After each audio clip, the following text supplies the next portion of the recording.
Thank you. You have come to our debate on migration. I'm also saying hello to those following us per video record on my website POZITIV.CZ or on other websites of my colleagues. Interpretation is provided for between English and Czech. And if anyone wants to sit in the front, you have the opportunity to do so. The seats were reserved for those who asked for it when they accredited themselves for this event. The refugee crisis, the refugee migration wave is a major topic of today. And it's only natural that for it and for its solution there are different opinions. To put it simply, we can say that only recently have we seen a dispute between the East and the West of Europe, between the newer member states of the Union and the elder states, about the redistribution mechanism of refugees within the EU countries. It seems that this issue has shown to be the most controversial in the overall migration agenda as suggested by the European Commission and approved by the Member States or the European Parliament. I've been traveling between the Czech Republic and the European Parliament, and I feel like between two poles, like two opposing poles in terms of the opinions about the migration crisis and to what extent Europe should open up to refugees, to migrants, and to what extent not. In particular, migrants and refugees from Africa and the Middle East.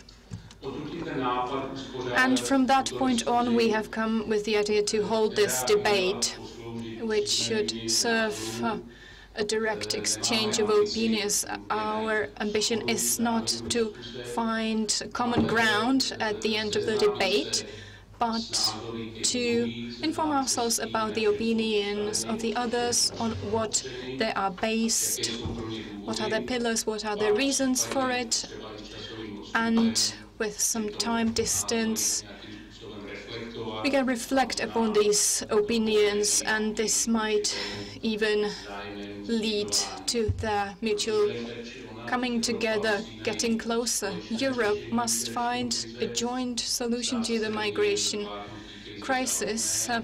It's not only the fact that we have to be able to manage this crisis, overcome it, but it's also about the Schengen area, cross-border checks, and if we do not overcome the crisis, the destiny of the EU might be at stake as well.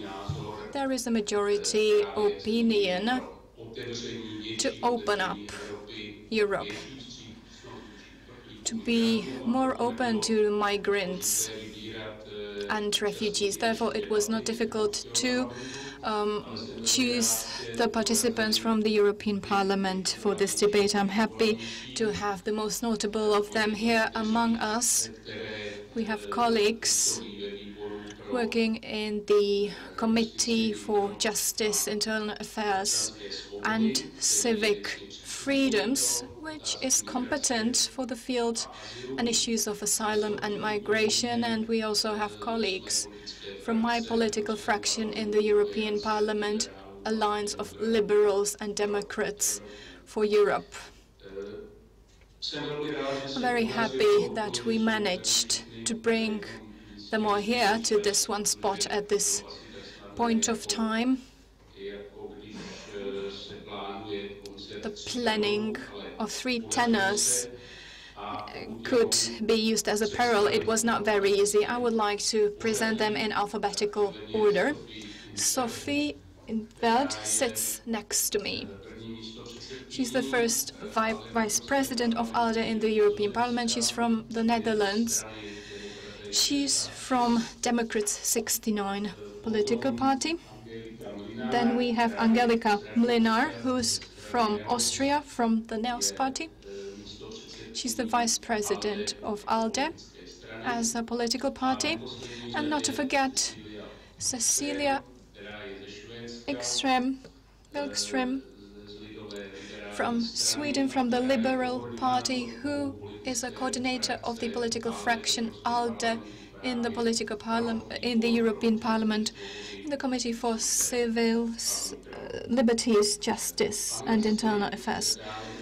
We also have Mr. Ondřej Kotek as a panelist. He is the head of the policies for European Union at the Ministry of Interior. He works at the Department of the EU Policies.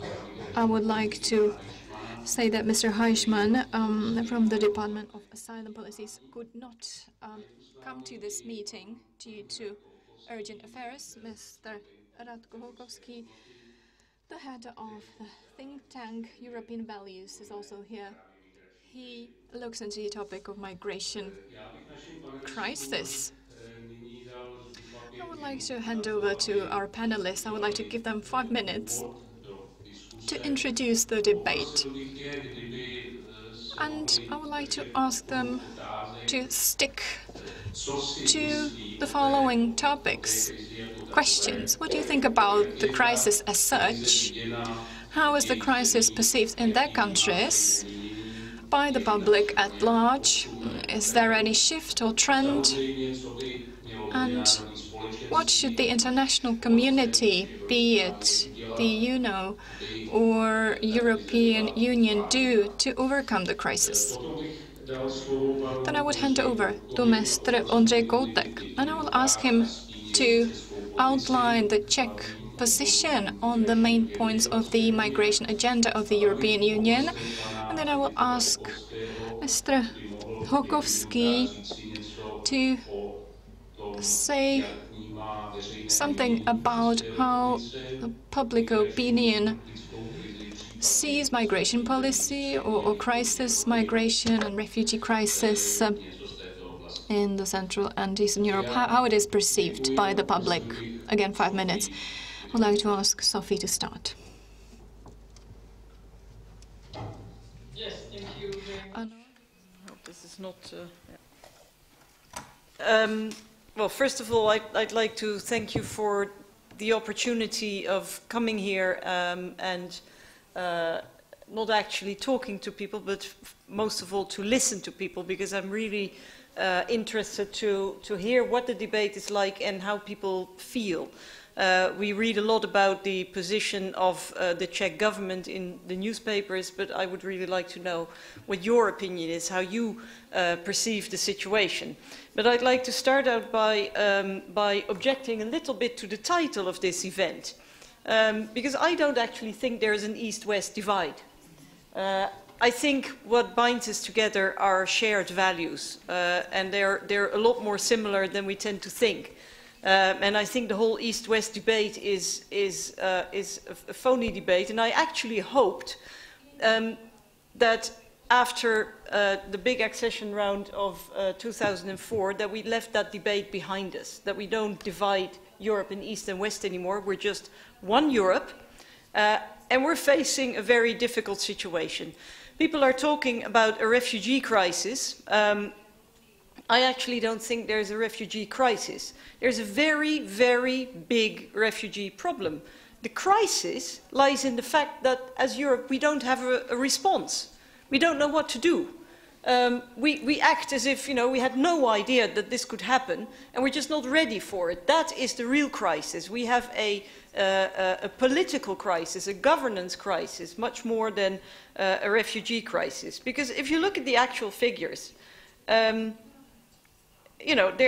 are lots of people coming this way, but we have had bigger refugee flows. We've had bigger migration flows in the past, and we were able to absorb that, to accommodate that. And it's always difficult.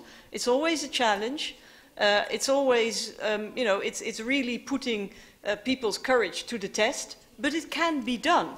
I know Chancellor Merkel said, "Wir schaffen das," we can do it, and she was criticized for that. But I actually think she's absolutely right. And, she doesn't belong to my political family, but I really think that she deserves praise here for her courage. Because if Europeans over 500 million European citizens. Just imagine, we are much bigger than the United States. Sometimes we feel that we're smaller, we're bigger. We can absorb this, we can do it, but then we have to do it together. And I think that part of the explanation why the debate has become so bitter, so acrimonious, is that we're bickering about, you know, if people are good enough Europeans and who should do what. I think we should have been talking from the very start about how we can solve it together, rather than saying you have to do this and you have to do that. I understand that people are worried. I understand people are afraid. There are people who are living in areas where all of a sudden they're confronted with, for example, a reception center. There was a village in my country with 700 inhabitants. No, sorry, I'm wrong. 150 inhabitants, very small village. And there was a reception center that was taking in 1,400 refugees. I can understand people are worried about that. Of course they are. But what is also true is that if you talk to people, and if you listen to their worries, and if you try and address the worries, then people are actually very reasonable, and most people want to welcome refugees. Most people feel that it is their duty as a human being, as a civilized nation, to take in people. But, you know, you shouldn't ride roughshod over their concerns. And I have to say that I am very dismayed by politicians in all EU member states, including my own, who are not actually taking that responsibility. And, you know, they're trying to play on people's fears, and rather than talking to people, they're fanning the fears, using terms which are very often xenophobic and sometimes downright racist. And I hear sometimes language being used by very senior, high-ranking politicians that I think, you know, I didn't think that we would hear stuff like that anymore in the European Union of today.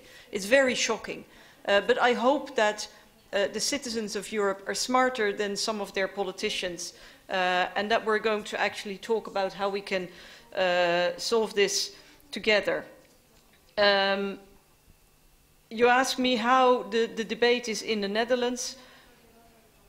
Yes, people are worried, but overall, I think people are saying, yes, this is very difficult. We want politicians to listen to our concerns, but we are willing to do this. We can integrate these people, we can welcome them, we can find ways of giving them housing, giving them access to the labor market, making sure that their children get education, that they get medical care. And of course it is a challenge, but you know, we cannot choose the challenges that are coming at us. They will present themselves, and we can only choose if and how we deal with them. And I think people in the Netherlands are willing to deal with them.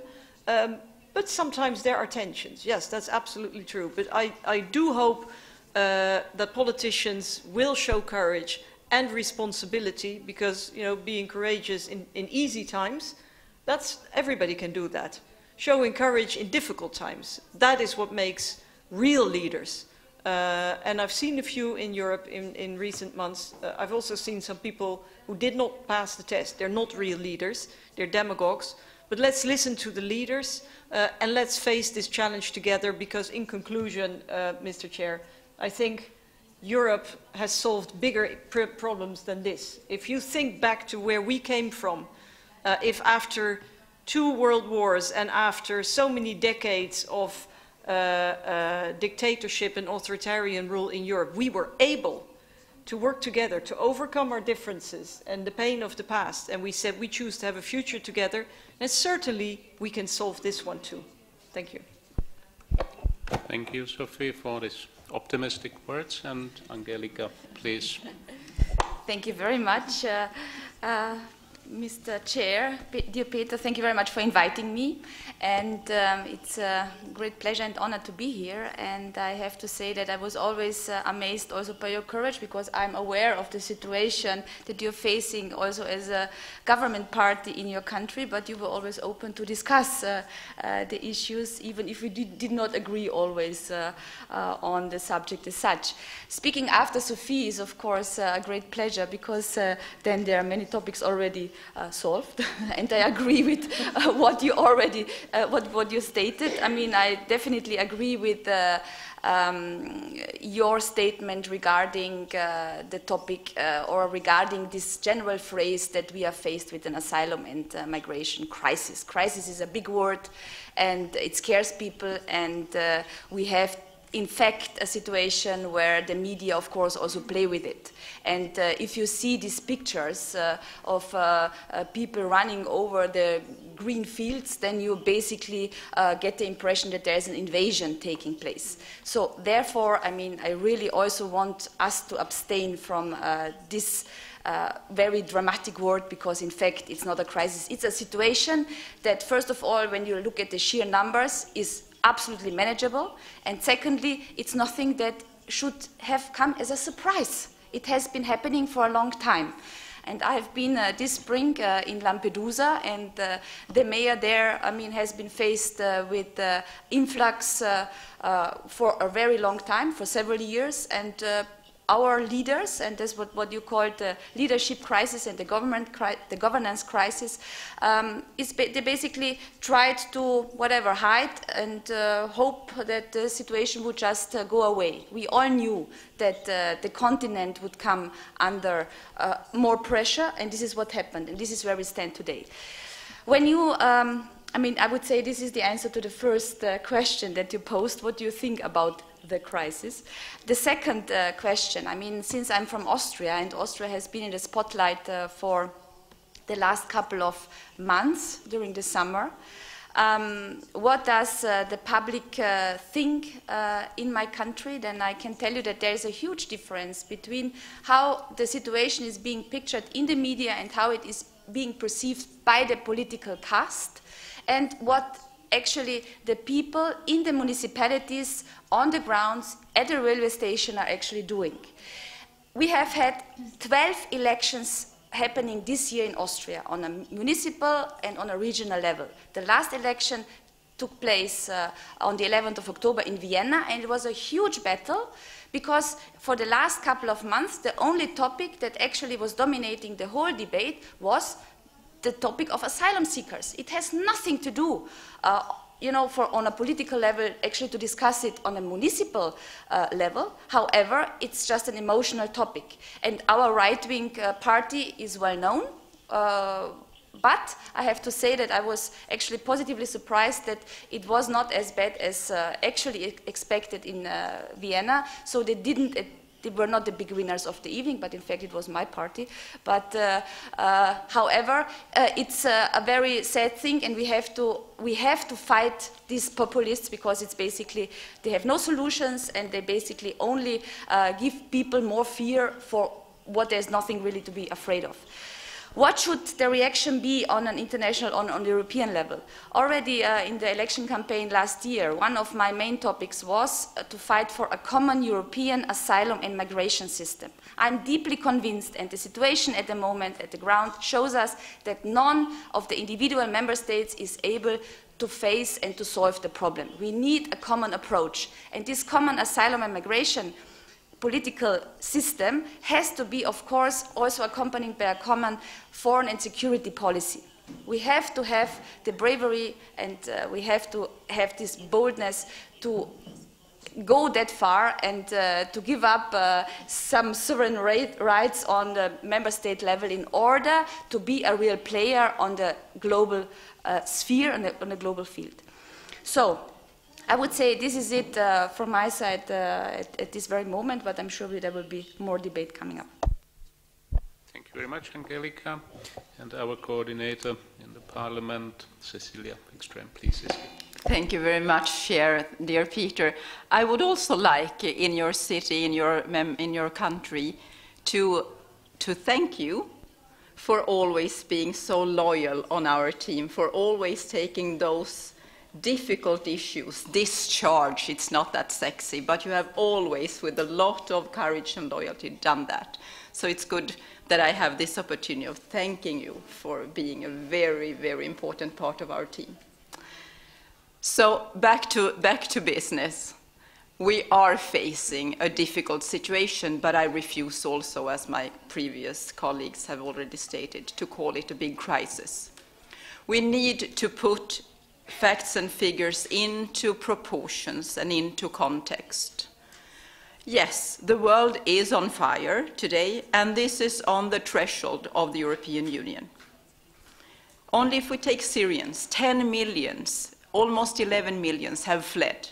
Most of them are still internally displaced in Syria, but if we take a small, tiny country like Lebanon, today every third person that you meet in the street is a Syrian refugee.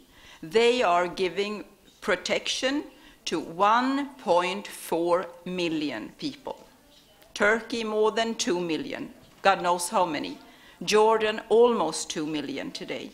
So put this into proportion. Lebanon is a small country.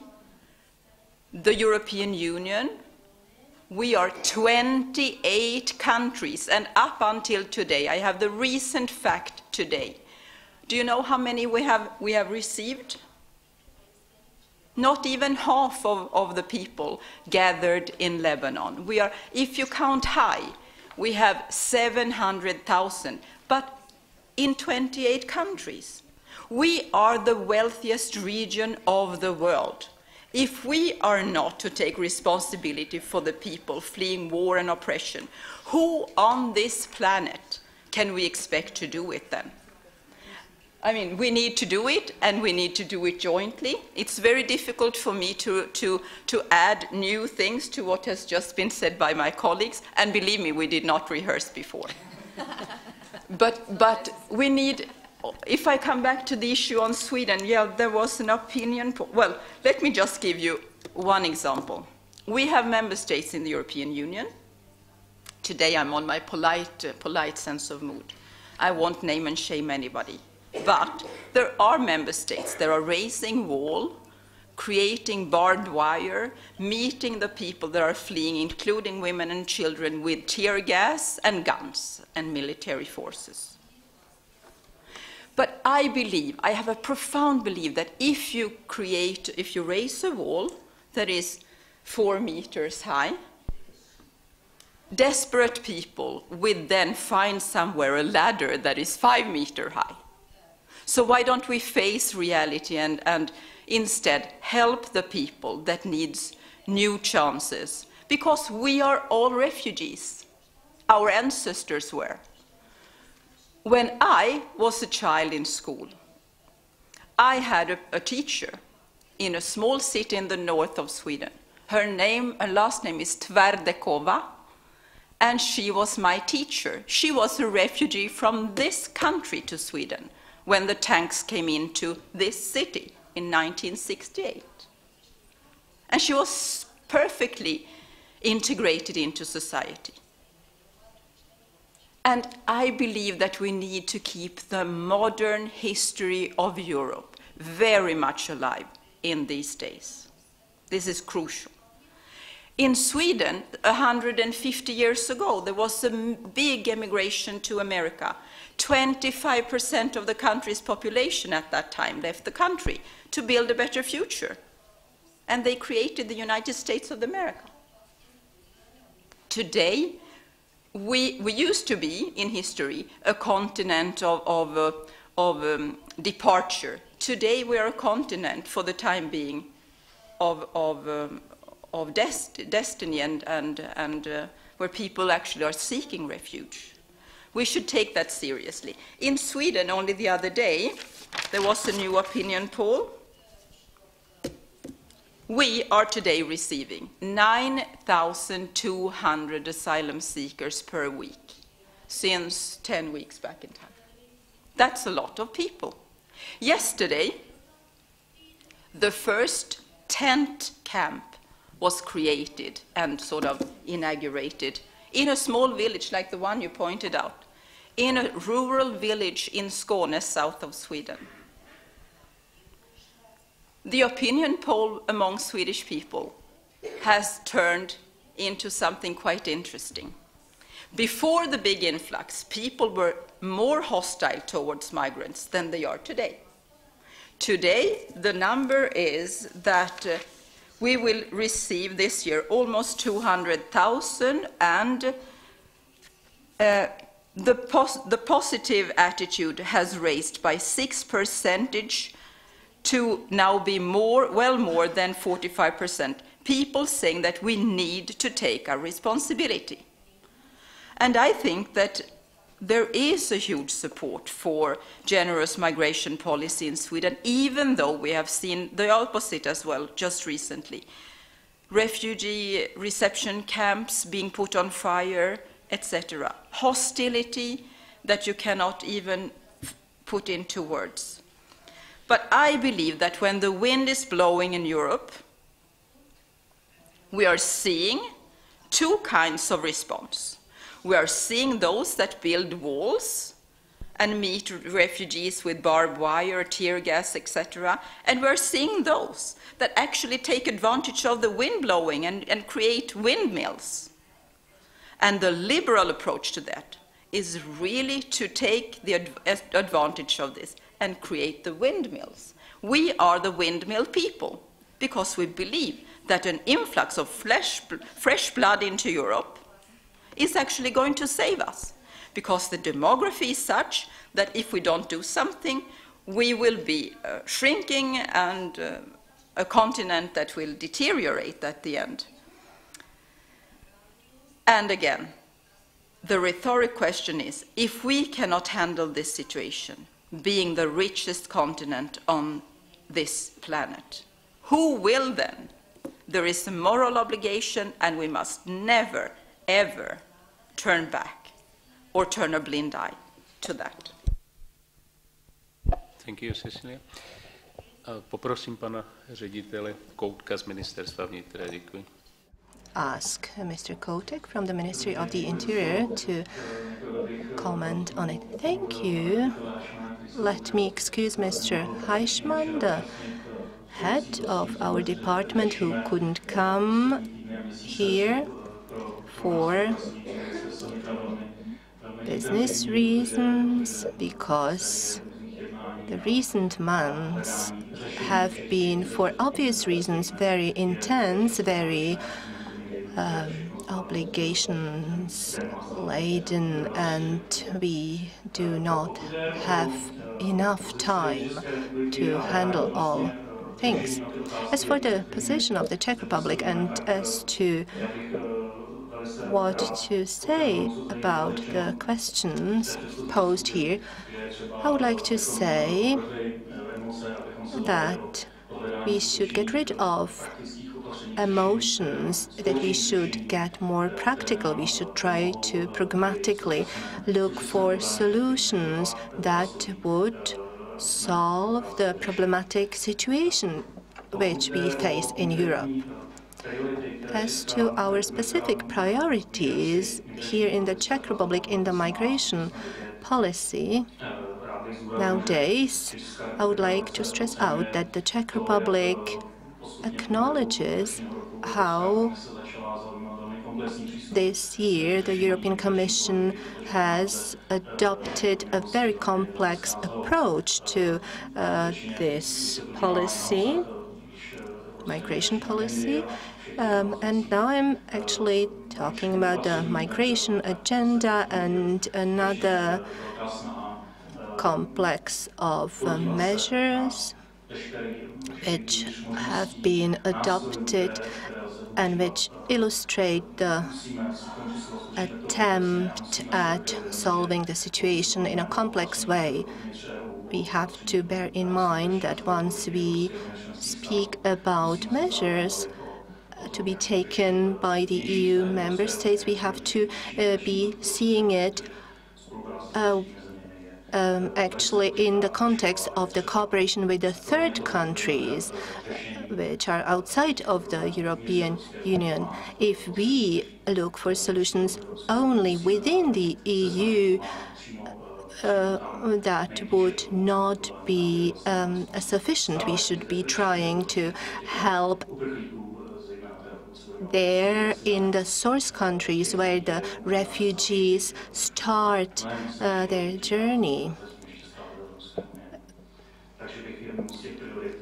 So one of the priorities which is being discussed now is the cooperation with the third countries.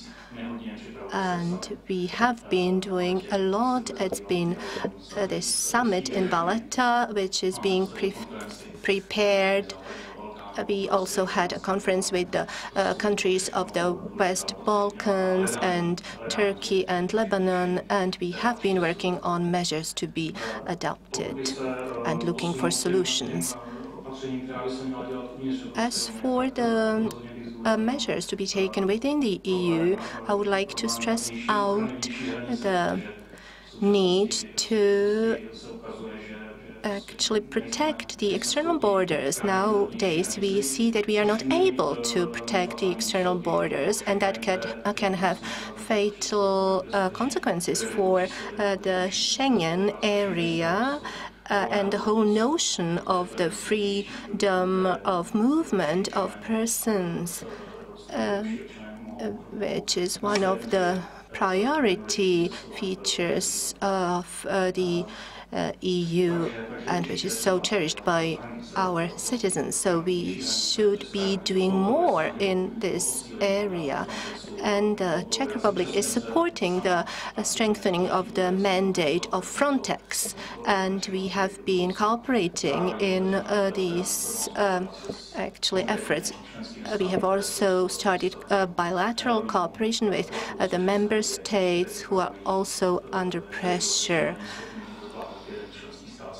because one member state, as has been said, cannot solve the whole situation. We have to look for a common approach. There is another issue, the issue of hotspots. Sometimes when we discuss things, we actually do not know what is very important. We should actually set up centers in the EU. When migrants come, there should be reception centers. They should be actually identified. The refugees should be identified among all migrants, because those who are not granted a refugee status could actually exaggerate the situation. So this is very important to set up the hotspots. There are migrants who are not actually entitled to international protection, and that has to do with the return policy. The EU actually proposed an action plan for the return policy plus a return manual. The Council actually responded to it, and these readmission proposals have been welcomed, and they are actually trying to find the best solution, and we are actually across the European Union trying to find an effective instrument which would help to return the migrants into their actually countries of origin.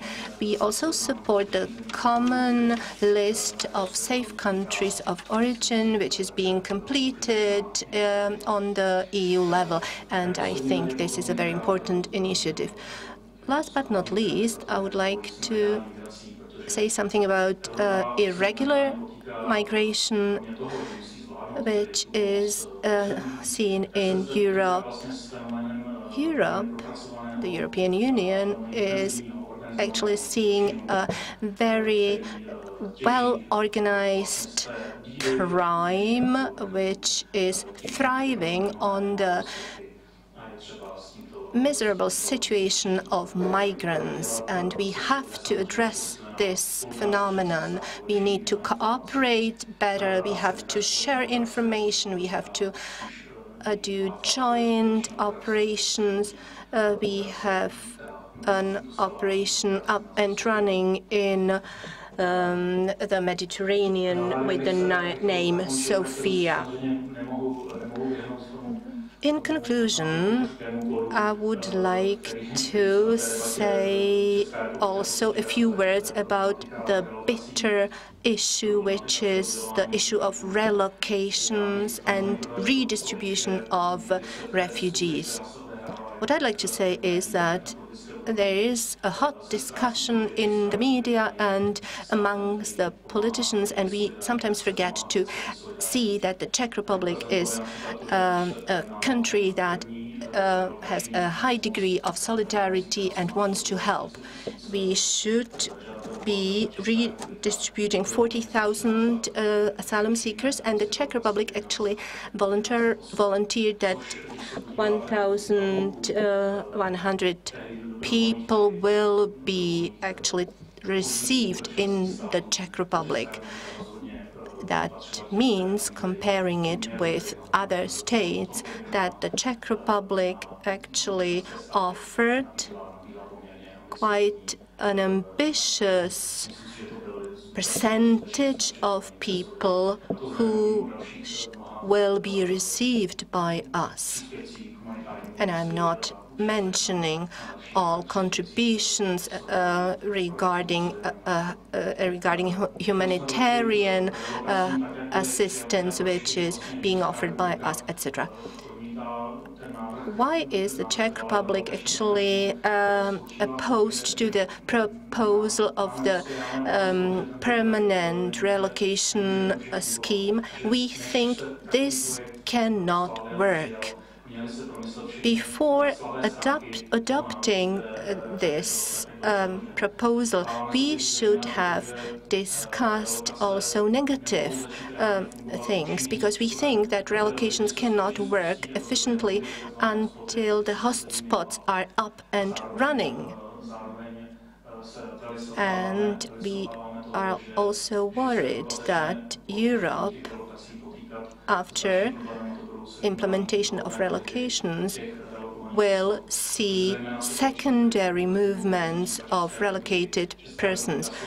Specifically, the Czech Republic is a neighboring country to Germany, and currently most refugees who enter Europe are interested in a handful of member states. Most of them want to go to Germany only, and we will not have many instruments that could hold them on our territory.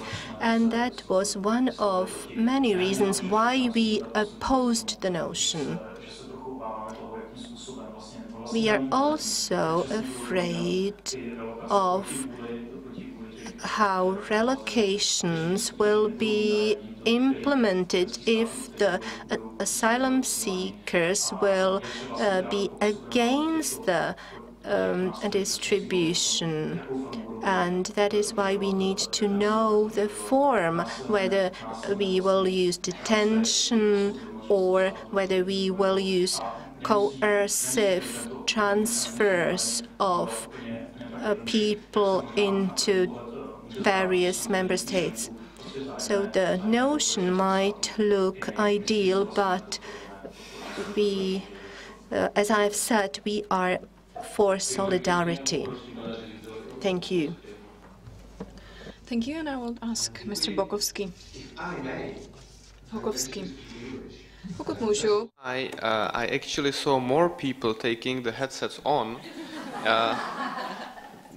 when the language was Czech than we speak in English. So thank you very much for the invitation. I really appreciate it. I mean, this is very important discussion, and actually the way how we will handle the debate, the public debate, will actually have direct effect how we will manage the situation. Whether we call it crisis or a problem, And I think that actually one of the solutions in the debate is actually it's necessary to name the things by the right name. I'm not sure whether refusing the term crisis is the right way, because at least for the migrants themselves, for the refugees, it certainly is a crisis. It was mentioned that even in the title there is mentioned this divide between East and West. It was mentioned that there is no divide.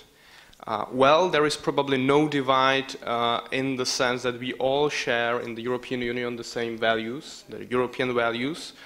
Yet we probably differentiate in the way how we would like to apply them. And if we look on numbers, on opinion polls, we actually see that there is divide in the opinion of the public in Central and Eastern European countries and in the countries of the Western Europe, if we say it in this simplified fashion. What is the difference? Actually, people in Central and Eastern Europe, they are not used to immigration. They have concerns about immigration in general, and they have concerns concerning accepting these numbers, which are unprecedented, at least for Central Europe, the numbers we are talking about. Even if we look on opinion polls conducted here in the Czech Republic, we can see that it's changing 1 month to the other, but certainly over 50% of the people are actually declaring that they are afraid or they don't want to accept actually refugees from Africa or Middle East.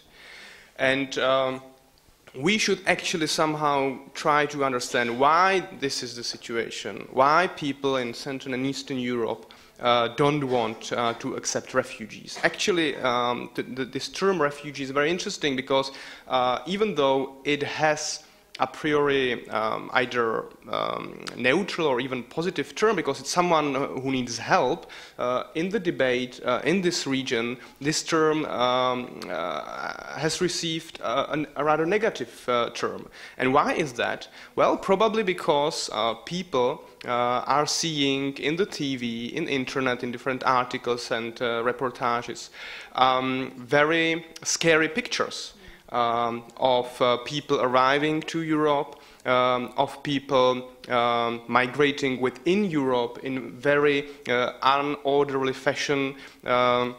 It all seems that it's completely out of control, what is happening.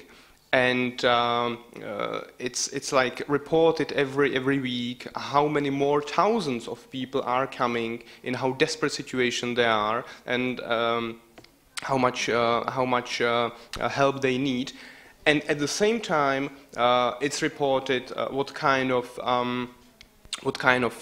conflicts or disputes, tensions it actually creates in the places where they arrive, be it Calais between England and France, be it the islands of Kos in Greece, and so on.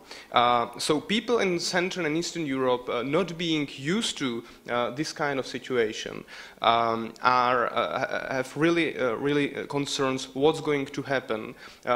And plus, we see these informations that we in this region will actually be ordered to receive certain numbers of asylum seekers. Well, actually also, in a way, unprecedented numbers. Of course, we had some refugees, refugees from, for example, Balkan in the 90s, but these were rather temporary stays, and there is also difference when it comes to the origin of the migrants. People in Central and Eastern Europe, they are not that much afraid or concerned about people, for example, from Eastern Europe being, for example, Ukraine. as they are about accepting people from Africa and Middle East. So there is a difference, actually, at least in the perception of the people. And at the beginning of that is probably this concern based probably on some kind of confusion, because the people are at the same time seeing all these scary pictures, and at the same time they are receiving messages and information from politicians, from Western European politicians, that there is no crisis, it is manageable. They are hearing, for example, the German Chancellor actually saying there is no upper limit for accepting refugees. They are hearing also words of invitation by politicians in Western Europe. And people in this region are actually confused what it means. They see that the situation, at least in the TV and internet, seems actually completely out of control. And at the same time, they are seeing that there is no crisis, no problem, it will be managed, don't worry, and so on.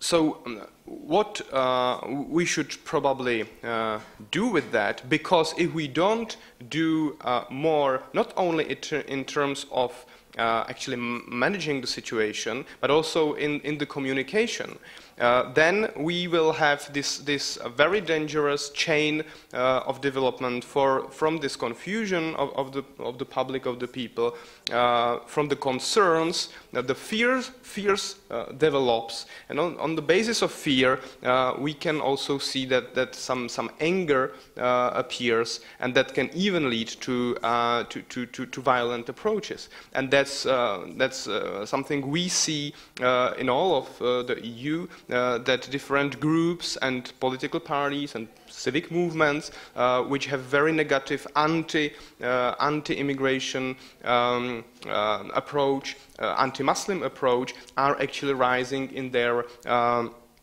support, they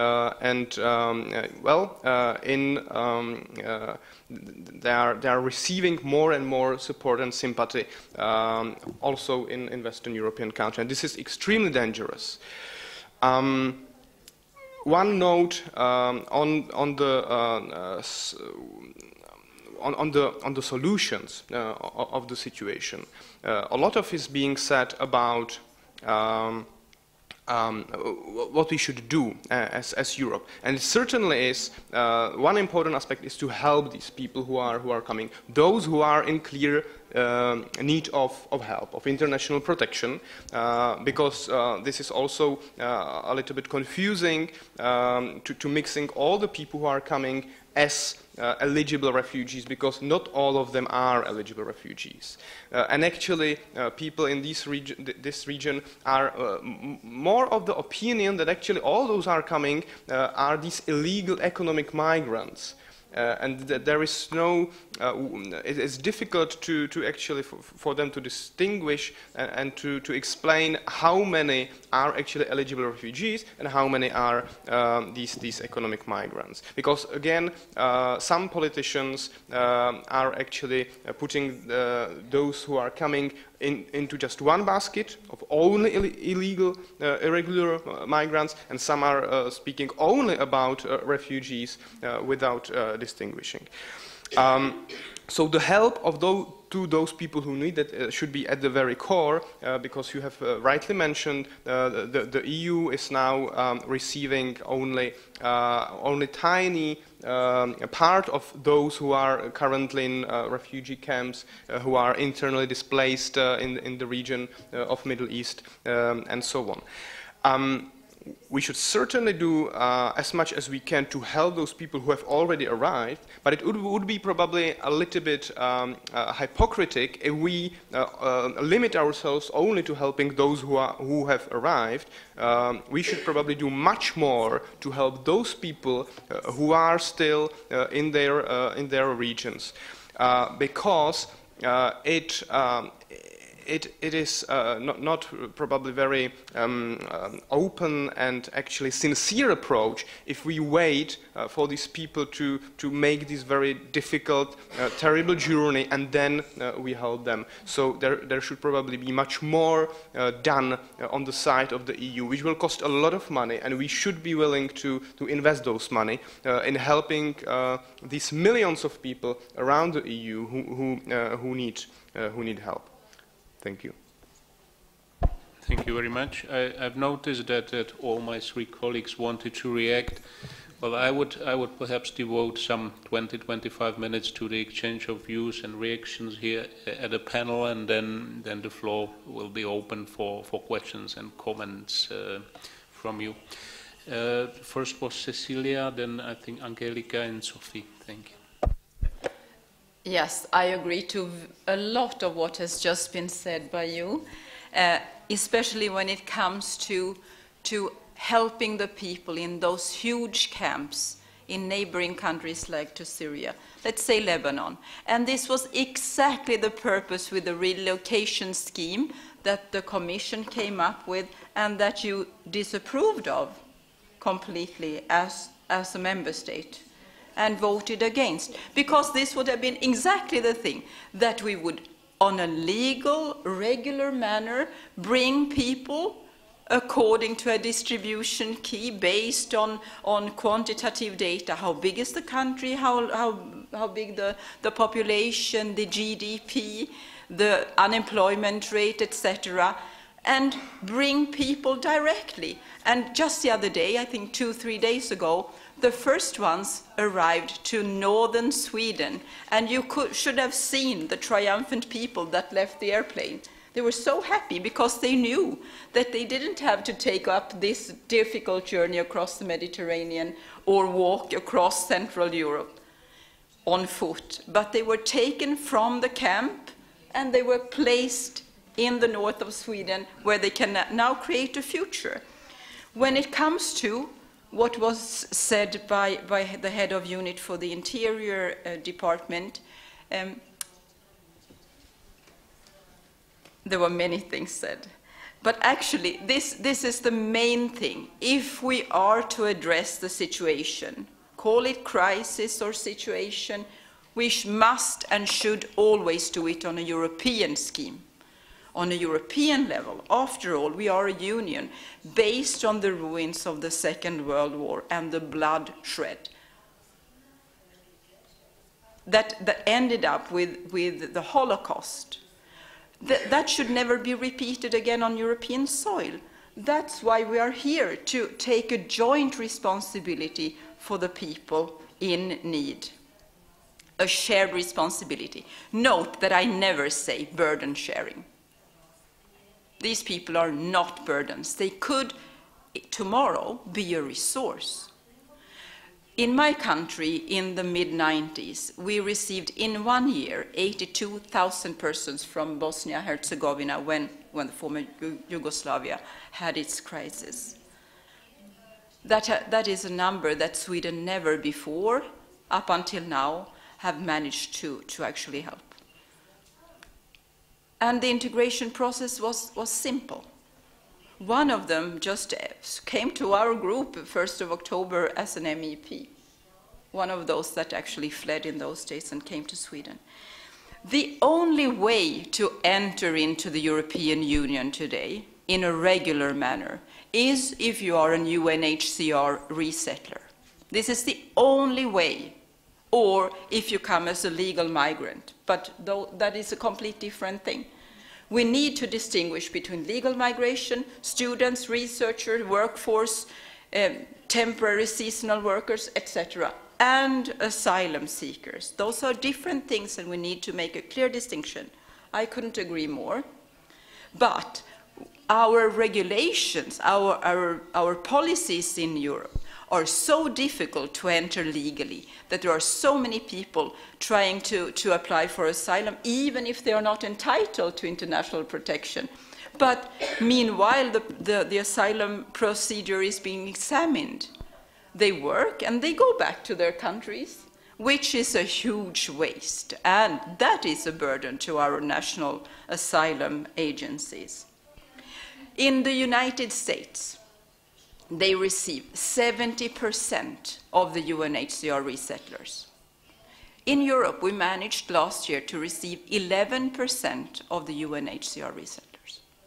In 28 countries, 15 out of the 28 countries received any people at all, and 13 countries washed their hands and did nothing. Is this a European solidarity? To me, the answer is crystal clear. It's not. We need to do this jointly, and I would have wished that the situation would belong to the history where we talk about new member states and old member states, east and west, south and north. Unfortunately, we see on the policies that we still have some kind of special features among certain countries. I regret that. But what we need to do as politicians on all levels must be to show a vision for the future where we are united and where we take common responsibility, because no member state can manage this alone. This is a very, very important issue.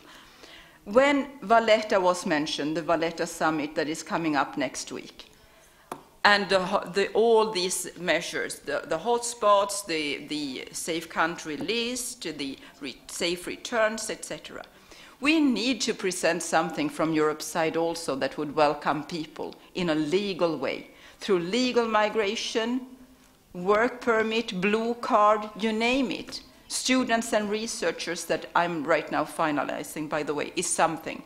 But we need to open up the legal ways to Europe for people that are not asylum seekers. And this is a very, very important issue. What I cannot get into my mind is that we see in certain member states, unfortunately the Czech Republic being one of them, in the public debate, that this is the country of Havel who said that we must bring about the best in people and not the worst. We should keep this in mind in every member state. Václav Havel was a great leader, and he had visions for Europe. What we are lacking today, and I believe personally that the biggest crisis now is the lack of visions, the lack of political leadership, because it's now the civil movement, the ordinary people that are taking to the streets and doing what we as politicians should have done long time ago. Yeah, well, thank you, Cecilia.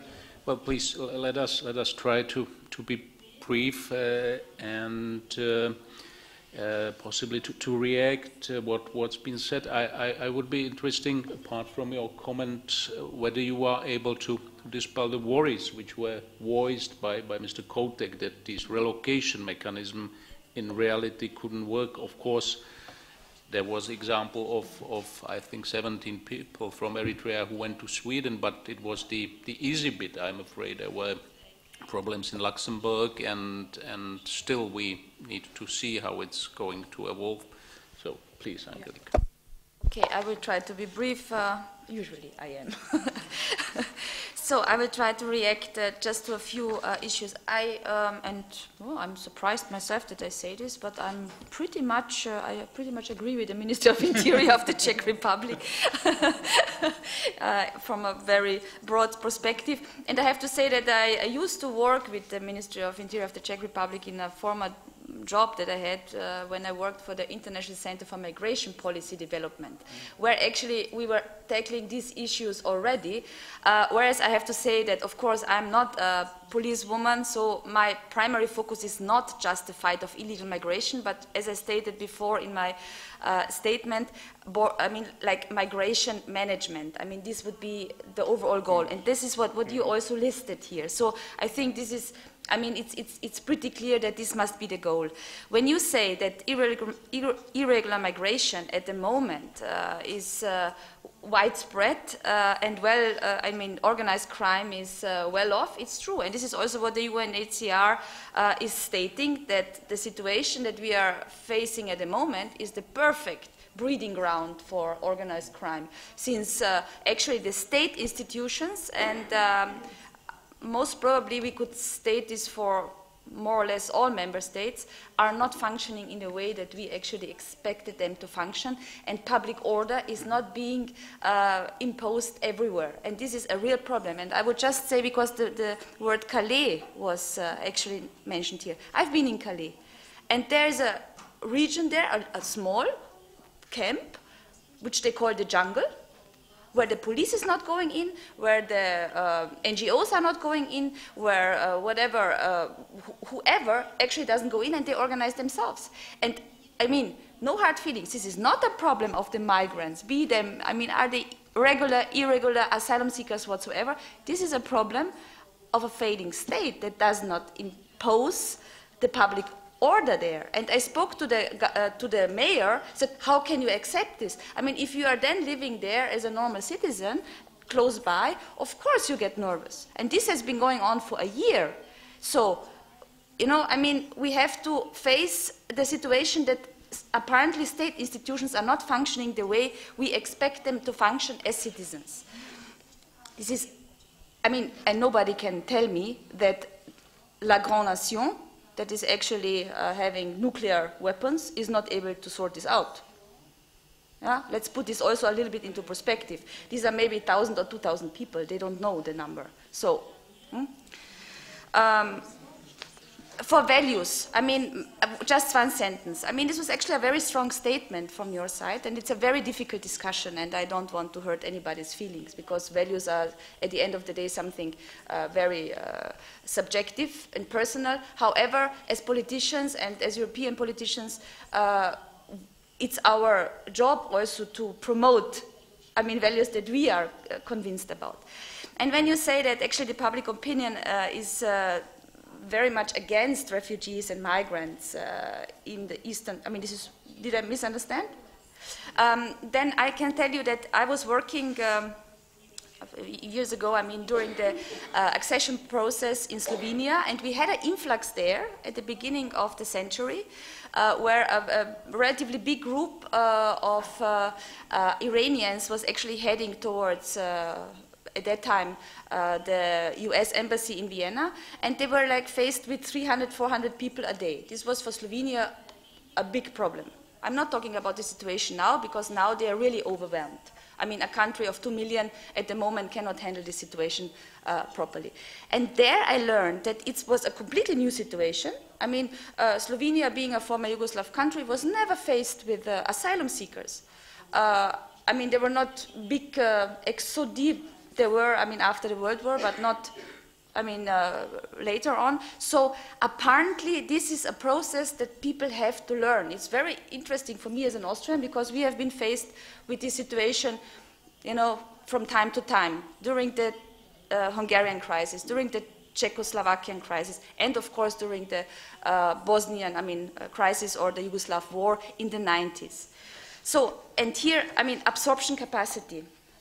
Just one sentence. It's very relative what absorption capacity actually means. During the Bosnian crisis, Austria received 90,000 temporary refugees. 40,000 stayed on. It was not a problem to be managed. Now, at the moment, we have, the status today is 53,000 asylum seekers, and we are completely overwhelmed. The situation, I mean, the Bosnian crisis was 20 years ago, so I have no idea what happened. I mean, apparently the institutions somehow, I don't know, are not capable to do something that they did, you know, ages ago. So, I mean, the problems are somewhere else to be found, actually. And the right-wing support. This is also a bit relative.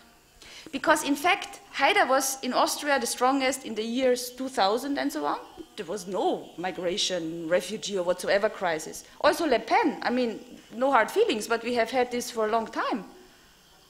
I mean, now, I mean, we think they're getting stronger, but not that much stronger because of this. So you have, you know, let's you know, be a little bit more realistic and also see this phenomena a little bit more in a broader context, because it's not that dramatic, and it's not, you know, it's not like, I don't know, there will be the next right-wing party taking over in the Czech Republic, because I don't believe it. Also Pegida in Germany, I mean, it's getting a little bit more attention, but it's not that big of an issue. With all due respect, I mean, to the situation. So I would say, and here I finish, the only thing that we really have to be afraid of is fear. And this is our job, you know, also as politicians and people who are responsible, to explain, to face the debate, and to face the discussion. Just following on immediately from what you said about fear and prejudice. You know, the things they said in my country, you know, these people, there are just so many of them, and they take our jobs, and they're criminals, and they rape our wives, and they bring in disease, and they're dirty, and they're violent. You know what? We should close the borders. Do you know when they said this? This was after the accession of countries from Central and Eastern Europe. Exactly the same language. And I'll tell you that there were some politicians who went along with this, who thought, hey, this is interesting, people are afraid. If I fan the fear, and then I tell people, hey, vote for me, I'll close the borders, I'll keep you safe, which is rubbish. There were also, yeah, I mean, look at history. You know, we don't learn, we, mankind. We build walls all the time, and we close the borders, and then we think we're safe. We had the Chinese wall, and the Berlin Wall, and Hadrian's Wall, and now we have the wall on the borders of Hungary. There's never been a wall in history that was able to keep people out. So, as a politician, there are two things you can do when people are afraid. And, you know, the fears are understandable. In some cases, they're legitimate. But rather than fanning the fears and prejudice, you should help people. You should solve their issues. You should explain to them. You should listen to them and try and face the situation together. That is responsibility, and that is leadership. I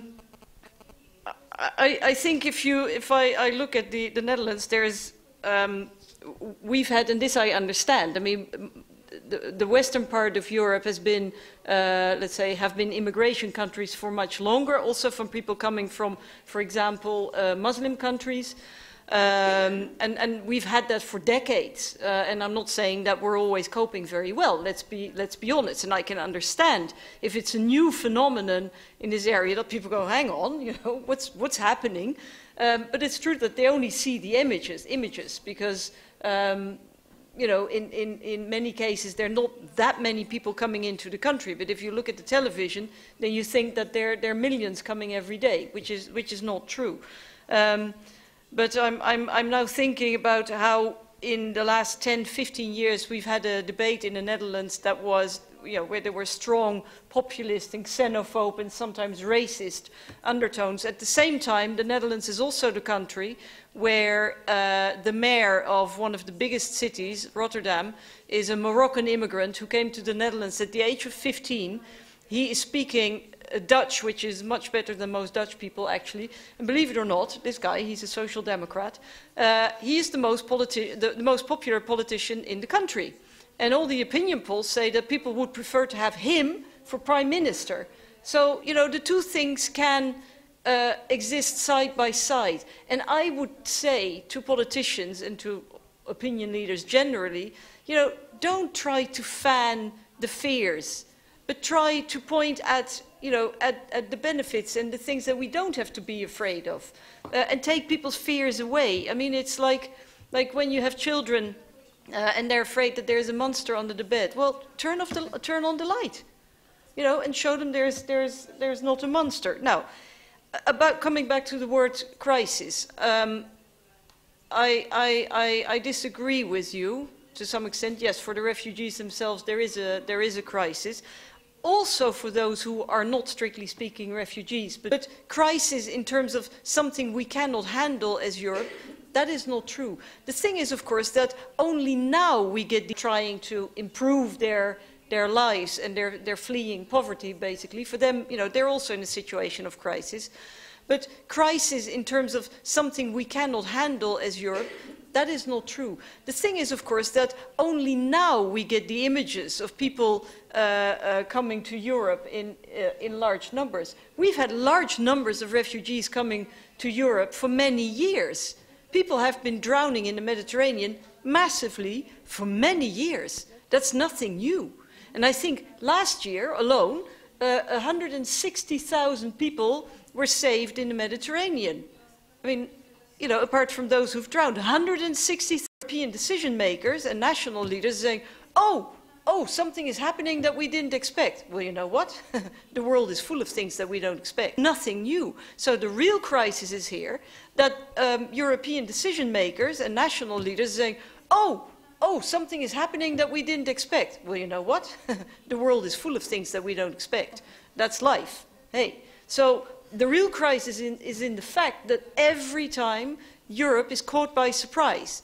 You know, hey, there is a financial crisis. Hey, you know, there's trouble in the Eurozone. Oh, hey, refugees are coming our way. The real crisis is in that Europe tries to pretend that we can choose the problems that are coming at us. Well, we cannot. We never can, you know, whether we do it at national level or European level, problems will come our way, like it or not. Now, finally, on the solutions, because of course there are solutions. And I listened to Mr. Kutek of the ministry, and you already outlined some of them. And I think the first thing, well, the very first thing we need to realize is that the solution that will make people stop coming to Europe does not exist. Let's be realistic. I mean, unless we're willing to face that reality, we're never going to get to grips with the situation. People will come.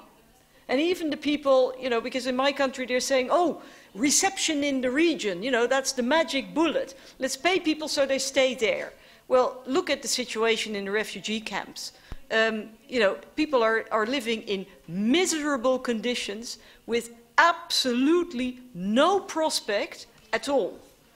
So can you blame them for leaving? I mean, I think it's the sensible thing to do. If you have a family of children, then you go somewhere where it's better. So people will keep coming. I mean, and this is history, you know, people always do this.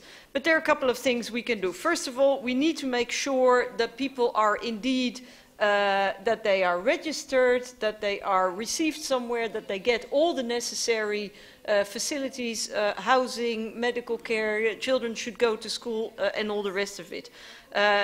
My party feels that they should also get access to the labour market almost immediately, because you know what? This situation is not going to end in a couple of months. And the whole idea that these people will go back soon is a complete illusion. So let's try and integrate people as quickly as possible so as not to create a new problem, namely of a whole cohort of people that is completely excluded from society. As to controlling the external borders, yes, and we would actually go a bit further than just upgrading the mandate of Frontex, but have proper European border controls of the external borders, and as far as I'm concerned, closing the internal borders in Schengen, or even the borders with candidate countries for Schengen, is absolutely not the way to go. It's the most stupid thing that we can do, because we benefit enormously as Europeans from open borders. Then we need avenues for legal migration. Let's call it by the name. People come here to work as well. I think there are 220,000 every year who are coming from the southwestern Balkans. They're not fleeing a war situation, they want to work. And don't call them fake refugees or fake asylum seekers, because you know, these people just want to work. So what's wrong with that? We are usually in our own countries complaining about people who are too lazy. So you know, don't blame people for wanting to work. But we do need legal avenues for migration. It needs to be regulated. But that means we have to accept the truth that people are coming here. We need a proper foreign and security policy, because there are wars on our doorstep. I mean, you know, you don't know what's going to happen in Turkey next. We don't know what's going to happen in the Ukraine next, or other areas, you know, that are within, or maybe possibly soon within Russian control. We cannot ignore that truth. That's the reality we have to deal with, and closing our eyes is not going to make it go away. So, you know, unless we, as 500 million Europeans, I mean, one of the biggest blocs in the world, use our political power to, you know, broker peace in areas of conflict, this will go on. We have to do that, and yes, that also means security, a military dimension to it. And very last remark about the notion of safe countries. Well, you know, that all sounds very nice. Oh, you're coming from country XYZ, there's no war there, we send you back. First of all, every person is entitled to request asylum, no matter where you come from. Now, the notion of safe country may be used in a procedural sense to maybe speed up let's say, the assessment of the request. But it can never be used to deny somebody their right to request asylum. Because let's face it, you may come from, even from a country which is currently a candidate to become a member of the European Union. So, you know, that's supposed to be safe. But it may be that you're gay, or you're an opposition journalist, or you're an NGO. There may be other reasons, you know, why you're not safe in that country, and why, as an individual, you have the right to request for asylum. So we cannot deny them that right. If we have this whole package of solutions, and if we do it together as a European Union, yes, then we can handle the situation.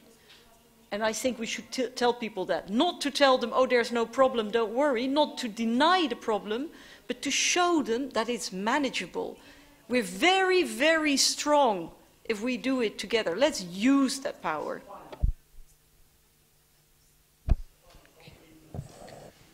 Thank you, Sophie. He's the chair, so. Yeah. Well, yeah, please, your reaction, and then we can come back to thank you very much. Just a little remark. From what you are saying and from what we hear from politicians in your country, it's clear that the societies have basically decided to accept more immigration, that it's not only the refugee situation and incoming asylum seekers, but actually that also legal ways for immigration should be open, and therefore actually increase the number of people who are coming, because they aren't coming anyway. Well, no, if I can just correct that. All I'm saying is, amongst those people which are now asylum seekers, there are a lot of people who are not actually asylum seekers. They're just using the asylum procedure because it's the only way they can come to Europe. And that is a problem we need to address in order to, let's say, reduce the asylum problem. What I want to say is that the Western European countries have legitimately decided to accept more immigration. I mean, there are immigration countries. They are open to increase the level of immigration. And since there is, there is the whole debate about the need of immigration. And it's perfectly legitimate decision to say that we will try to solve also our demographic decline the problems on the labor market by accepting more immigration. When we look on the countries in Central and Eastern Europe, they have not made this conscious decision. And there is simply no wish on the side of the population to actually increase the immigration to these countries. I just wanted to make this clear that of course there are more and more people who would like to come to Europe, either because they are forced in a position of refugees, or people who would like to go for a better economic situation and would like to make their jobs in Europe. And it's perfectly legitimate for the countries in the EU to decide that they would like to accept more people from Africa or Middle East and other regions. but we should be aware of the fact that the countries in Central and Eastern Europe, the population does not have this wish as far as we look on opinion polls, and it was not like a conscious decision or result of a public debate to accept more people coming to these countries. Can I just ask one question? What kind of question was posed to whom, when, in which context? I mean, I've never heard about these opinion polls like officially. We know about the opinion poll in Hungary, and this was more than problematic from a viewpoint of democracy. So I'm really surprised about your statement, because I would just like to know what are the numbers and the facts. With pleasure. The standard Eurobarometer is publishing every year questions on the attitude towards immigration. I mean, I'm not now ready to state all the facts, but standard Eurobarometer every year, there is the same set of questions, sometimes also specialized, and there are national public opinion polls conducted as well. So it's actually possible to look at the numbers. Can I just add to that? Do you believe, is your profound belief that politicians should follow the opinion? You know, I have exactly the opposite of I mean that leading politicians should not stick their fingers up and feel where the wind is blowing. Politicians should lead the opinion and bring the people with us to meet the future. Now, if we are a union, we should do this together. The countries that decided to join the European Union should definitely stay European and handle the situation and face the reality together in a fair share and take the responsibility. I cannot foresee a situation where I, as a politician, would follow an opinion with blind questions. No, I want to lead the opinion. Well, thank you. And yeah, if we can open the floor for your questions, I think should I take that you wanted to comment on? Yeah. Okay, the mic will be. As you wish, it can be in Czech. Já se omlouvám, teda budu mluvit radši česky, abych nepozoril. Ještě moment, prosím, kdo se bude chtít představit, tak prosím, dělejte, není to za každou cenu nutné. Já teda s údivem sleduju tu diskuzi, ty argumenty těch dám při vší úctě. Já musím říct, že mi to potvrzuje velmi hluboce to, že celý projekt Evropské unie je opravdu založen. My opinion that the whole European project is based on fatal mistakes. This is a total alienation of the bureaucrats sitting in Brussels. Another thing is that it is very misleading to say that we have one Europe. I know that Europe is very diverse. We see that young people do not have work here in this country. And of course, this continent, European continent, is the most developed one. But in this situation, people come and they say, this is okay, but let's see historical similarities, and let's take people from Afghanistan, Syria, and other countries who have different background, that they should come here, and we should actually save them. And the poorer Central and East European countries, they should actually pay for such idiotic system that should save the whole world. And I am opposed to it, and I think the most people in the Czech Republic are opposed to it. What I see is the major countries, member states of the EU, who try to actually lead the little countries, and I think that they dictate us something. And we see that the strong member states, the comrades from the former GDR, they try to dictate us what to do about people, foreigners who come to our territory, and we should actually refuse that. Of course, it is important to invest money to help, but we should actually tackle problems where they arise.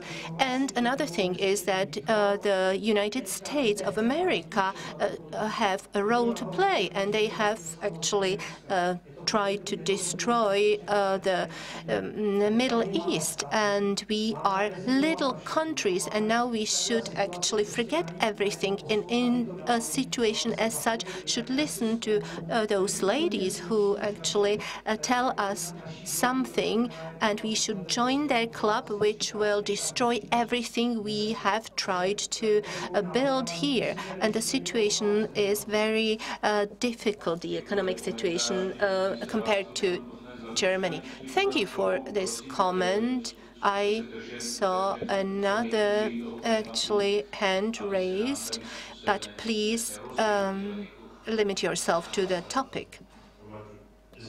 Yeah. Thank to the ladies. What bothers me is just the position of the Czech Republic towards the refugees, especially as far as just paying lip service to really helping them, to sort of providing kind of support. But when I visited the camp, I would call it concentration camp, in Bělá, with children put behind the barbed wire, with families which were actually provably from Syria, because I had a Syrian interpreter, and that's the easiest way how to identify whether or not they are just pretending. Then what I hear officially is unfortunately kind of just putting the problem aside, pretending it doesn't exist, and that concerns also the opinion polls and the attitude of the general population. If we simply send those refugees behind the barbed wire somewhere in the forests, we pretend the problem doesn't exist. But the real choice which we are facing is actually we either help those people or they will die. And the problem is not about accepting any decisions, because this is clearly in Syria definitely a catastrophe of such a degree that we don't have any choice. We either help them or we murder them. And it seems to me that this is simply on the edge of committing crimes against humanity. And this is what we are facing. And unfortunately, our general population, our inhabitants are not given this choice. And we are still pretending as if we can live in a world when we just sort of manage to increase our standard of living. What is your opinion on this? Thank you. Perhaps we can take some two, three more questions or comments, but please let us be very brief up to the point, and then we will try to respond to all the panelists. So, yeah. Dobrý večer. Good evening. My name is Jan Santorius. I'm from the Bible Without Churches project. My heart is also bleeding when seeing these poor people, poor immigrants who have taken their last money, invested it into the travel agency which was supposed to bring them into the bright future. And I see them now in rain, and they're seeking the better future. And the better future will not come for them. So my heart is bleeding. But I know, and that's a challenge at the same time for our MEPs, to balance this love for the close ones with the self-love, as it is written in the Bible. Love yourself as you love the others. So the love for others is conditioned by self-love. We have to bear this in mind, because this is the way the world functions, because we put the love for others on a pedestal. It will not work well. And the way Europe behaves now is that the love for others has become an ideology. We are based on it, regardless of the results, whether it brings good or bad. I believe that the Western Europe doesn't have any vision. You are saying that Europe is strong, that it is the strongest. Europe is very weak because it doesn't have any idea. It doesn't have the ethos. No one declares it. It's a supermarket. Europe tries to pay everything with money. Europe would be strong if it had its army, which would be able to defend its borders. Now the US is doing it for us, and this is the way the world perceives us. We are a big supermarket where you can come at any time, and we are controlled by ideology. And may not say no, and we allow it to them. And that is one of the basic problems. Apologies. Can we limit it to this topic and hand over to another participant? I would like to sum it up.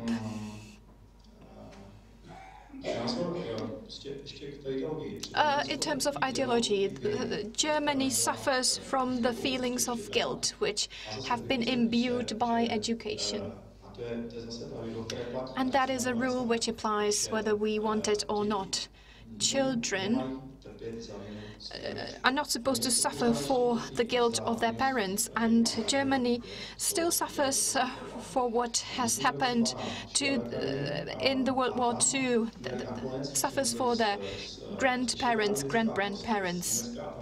There was a Visegrad meeting of children, and every child was asked to describe the characteristics of the nations. And the Germans said, "We are sorry that we are Germans." And this is what young Germans wrote.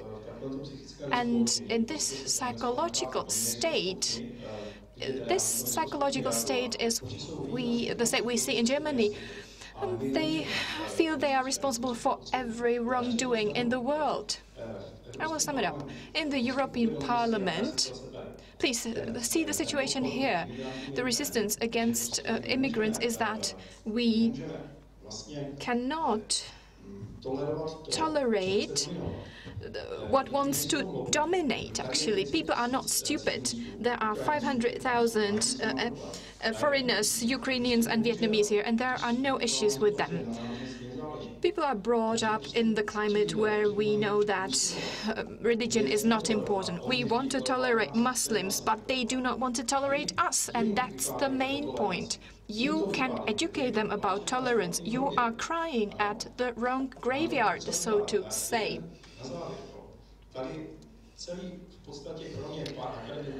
Apart from a number of academics who have written up this call and live in their safe places, managers, teachers, and the middle class have their own opinion. And the sentiment in this nation is that if the EU gives us the decision, either migrants or the EU might even wake up one day and some brownish government may withdraw from the agreement with the EU, with the NATO, and invite Russian armies, so that we have our borders protected against the influx of immigrants. So that's the situation.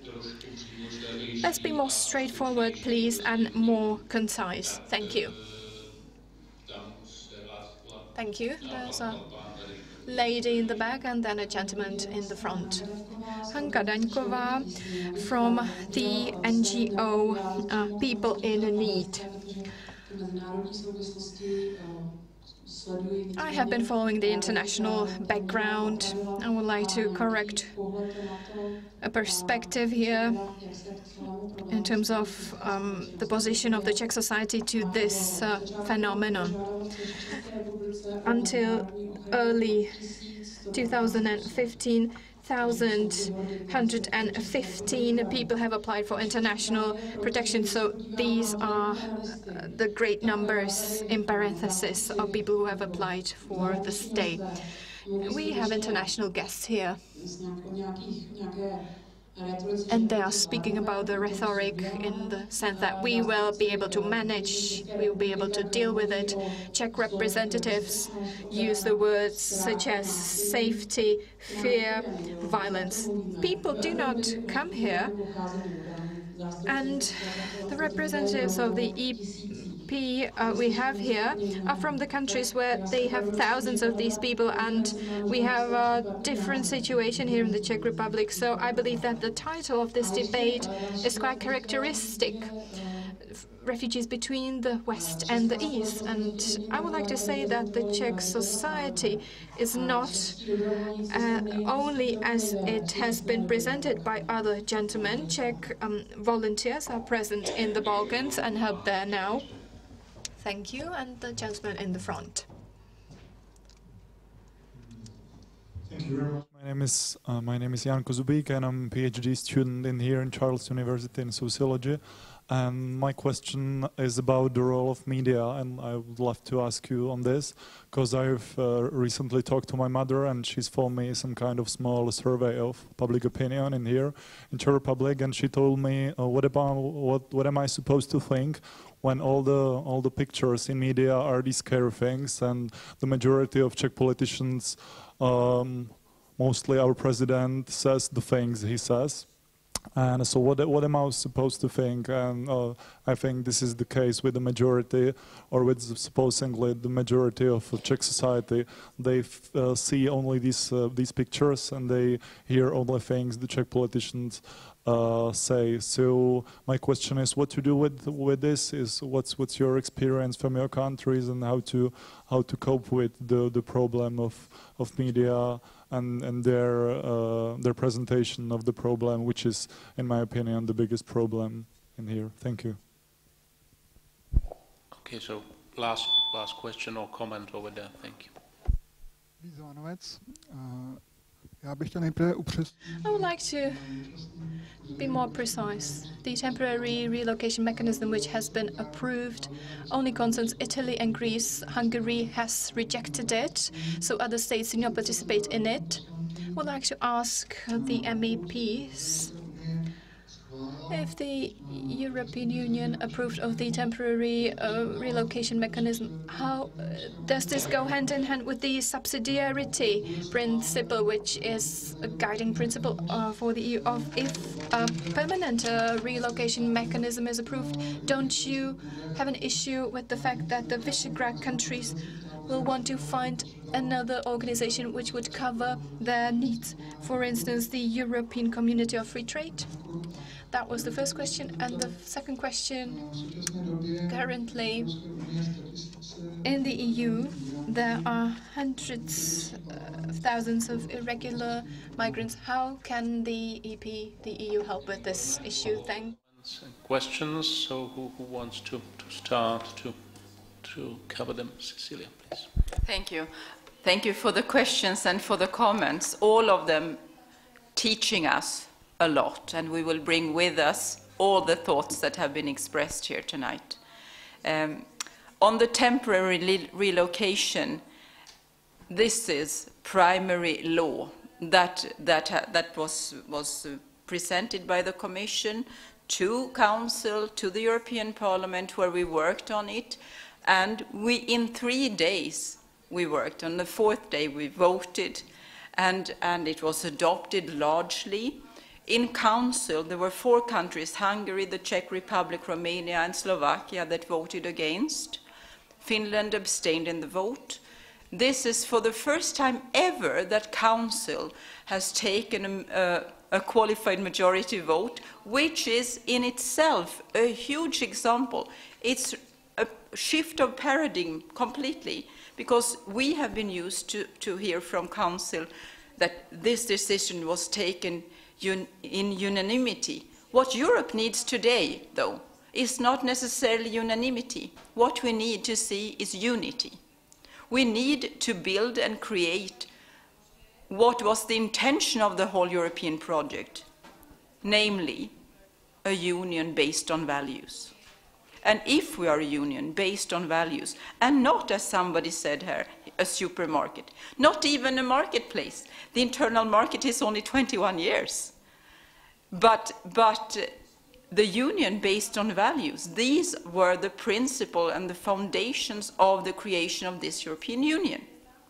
Now, values and principles should be guiding how we take care of other human beings, how we meet other people, how we live up to the Geneva Convention that has been ratified and signed by all member states. There is no way to get rid of that.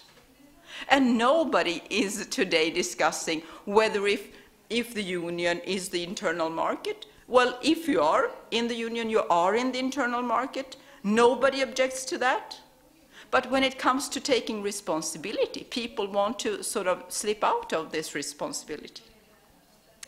I think that the permanent relocation scheme that will come, and the Commission is already working on it, it will be presented in March next year. But we have already seen bits and pieces being presented.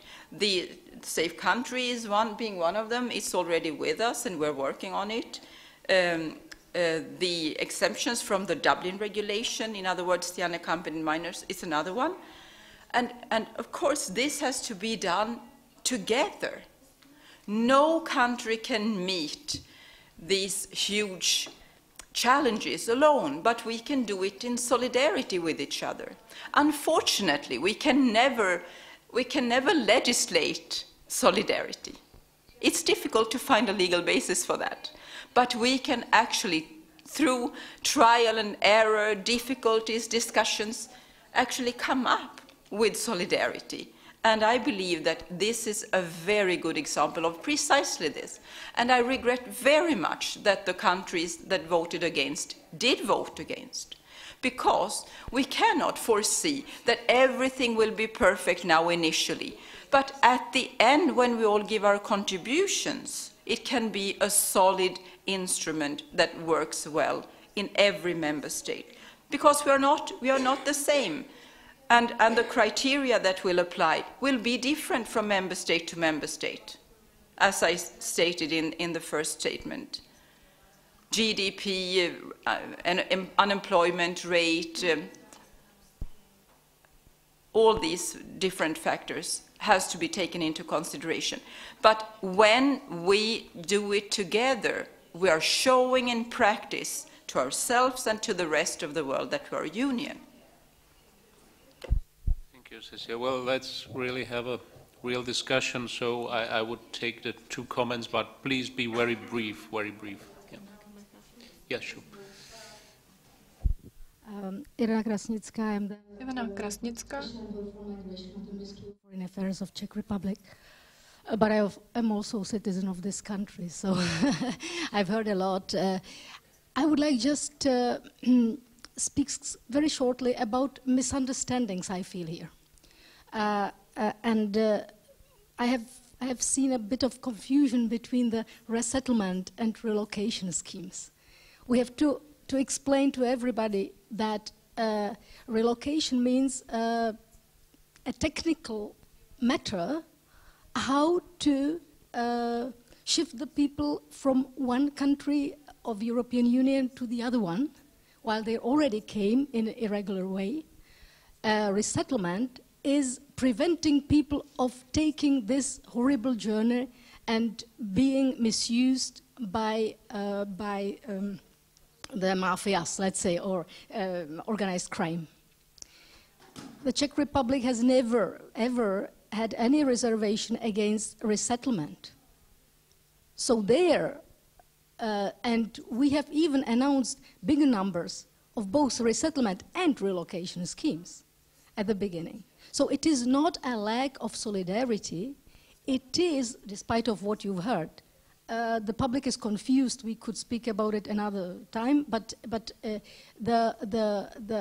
solidarity is not it's not a problem. We didn't have even problem with numbers.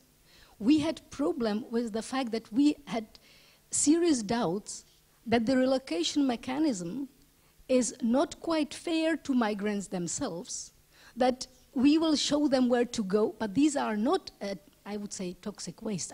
Well, don't take me seriously. But those are people with their own dreams and needs and so on. And we have seen many things which were not yet prepared for the relocation. We were just asking questions, how shall we do it? How shall we do it? How shall we prevent people from, they all want to go to Sweden. You don't have a problem with it. But there are some who want to go, who dream about Sweden or Germany, and they will say, no, you go to Romania. Okay, maybe they don't want to go to Romania. Maybe they speak already French or English, and they don't want to learn our beautiful but terribly difficult language. So understand it. This was the main thing. That we said, why do you don't start with something what is more important? That is, for our common action to defend our borders, to make the migration regular.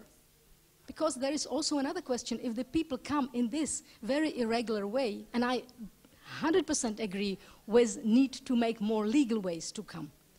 If they come in this irregular way, then how will you explain them? And they are even, applauded for coming in illegal way or irregular way.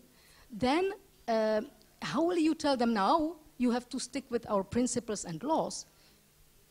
Now you should, before you, it's okay that you didn't, but now you should. So, it's true with the asylum seekers. They can come irregularly. It's normal. It's normal that they do. And they apply for, but in this manner, that's what I wanted to say. Yeah. It was not a lack of solidarity in the relocation scheme reservation. Yeah. Sorry. Well, thank you. The point was clearly made. You wanted to also to read, but very briefly, and then we will answer. Yeah. I'll try to be brief. I'd like. My name is Ajcigar. I'm Czech citizen. Concerned about the situation. First, I'd like to confirm to our guest what Mr. Hokovsky said about the Czech public opinion. Yes, it is true that Czech public opinion is very much against migration from the, maybe not as such, but mainly from Muslim countries, because people are really afraid. They don't have experience with Muslims. They heard lots of scary stories on the internet. It's fear. I just like to say that I completely disagree with that, but unfortunately the policies of our government that I'm quite ashamed of, I mean what Mr. Zlatuška told us about the practice of putting immigrants into the internation camps, like these detention centers, which today United Nations said that it's horrible and against human rights. But fact is that the public opinion is against immigration, and if there will be a discussion about the permanent relocation scheme, there will be huge resistance against it in the Czech Republic and probably in other Eastern European countries, and the European Union should have good answers to those concerns and should be prepared for that. And the second very brief thing, I think that the European Union should do more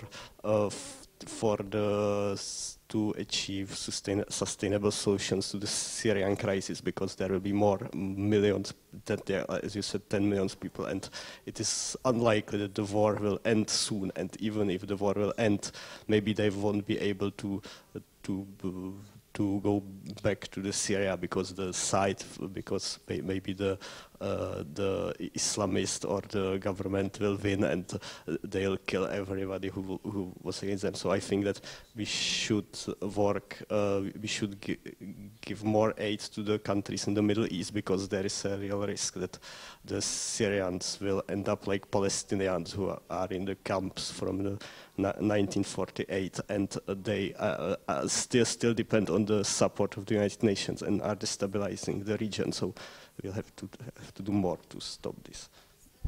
Thank you very much. Sophie. Yeah. Thanks.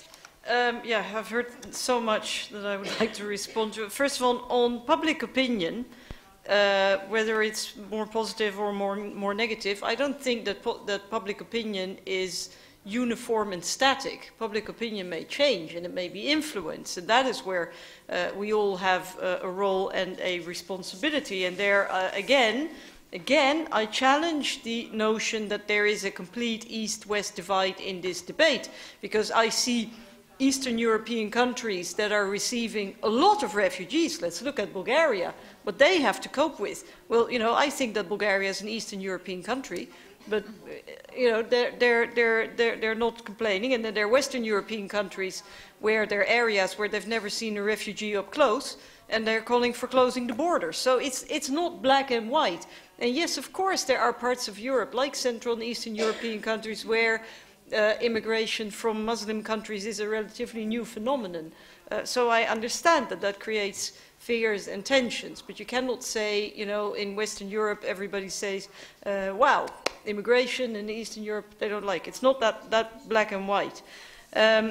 Secondly, I think you said some, I mean, I'm listening to you in particular, because you had a very strong message, and a message of disagreement, which I think is the essence of debate. Incidentally, I don't consider myself to be a bureaucrat in Brussels, because I was elected in my own country by quite a substantial number of voters. But there's one thing that you said that I think is very, very important, and which is not actually about refugees and immigration, and that's youth unemployment. Unemployment in general, but in particular youth unemployment. And I see that there are big issues in connection with the situation of young people who are disadvantaged, not so much compared to refugees and immigrants, but to previous generations. It's tougher for them to find a job. Pensions have been used up by the generations before them. Natural resources have been used up. I mean, times are just much harder for younger generations than they are for, you know, generations who've had a relatively good time. So I understand that they're extremely anxious, apprehensive at what's coming at them. And if you compound that with images of people coming this way, I can understand that they're afraid. But I still think that we need to look at these issues in a calm manner and say that those are the issues that we need to address. Another issue that you also mentioned, and you as well, which I think is key because you hear it all the time, is about cultural differences and values. I fully agree with you that we need to have a debate about values in Europe.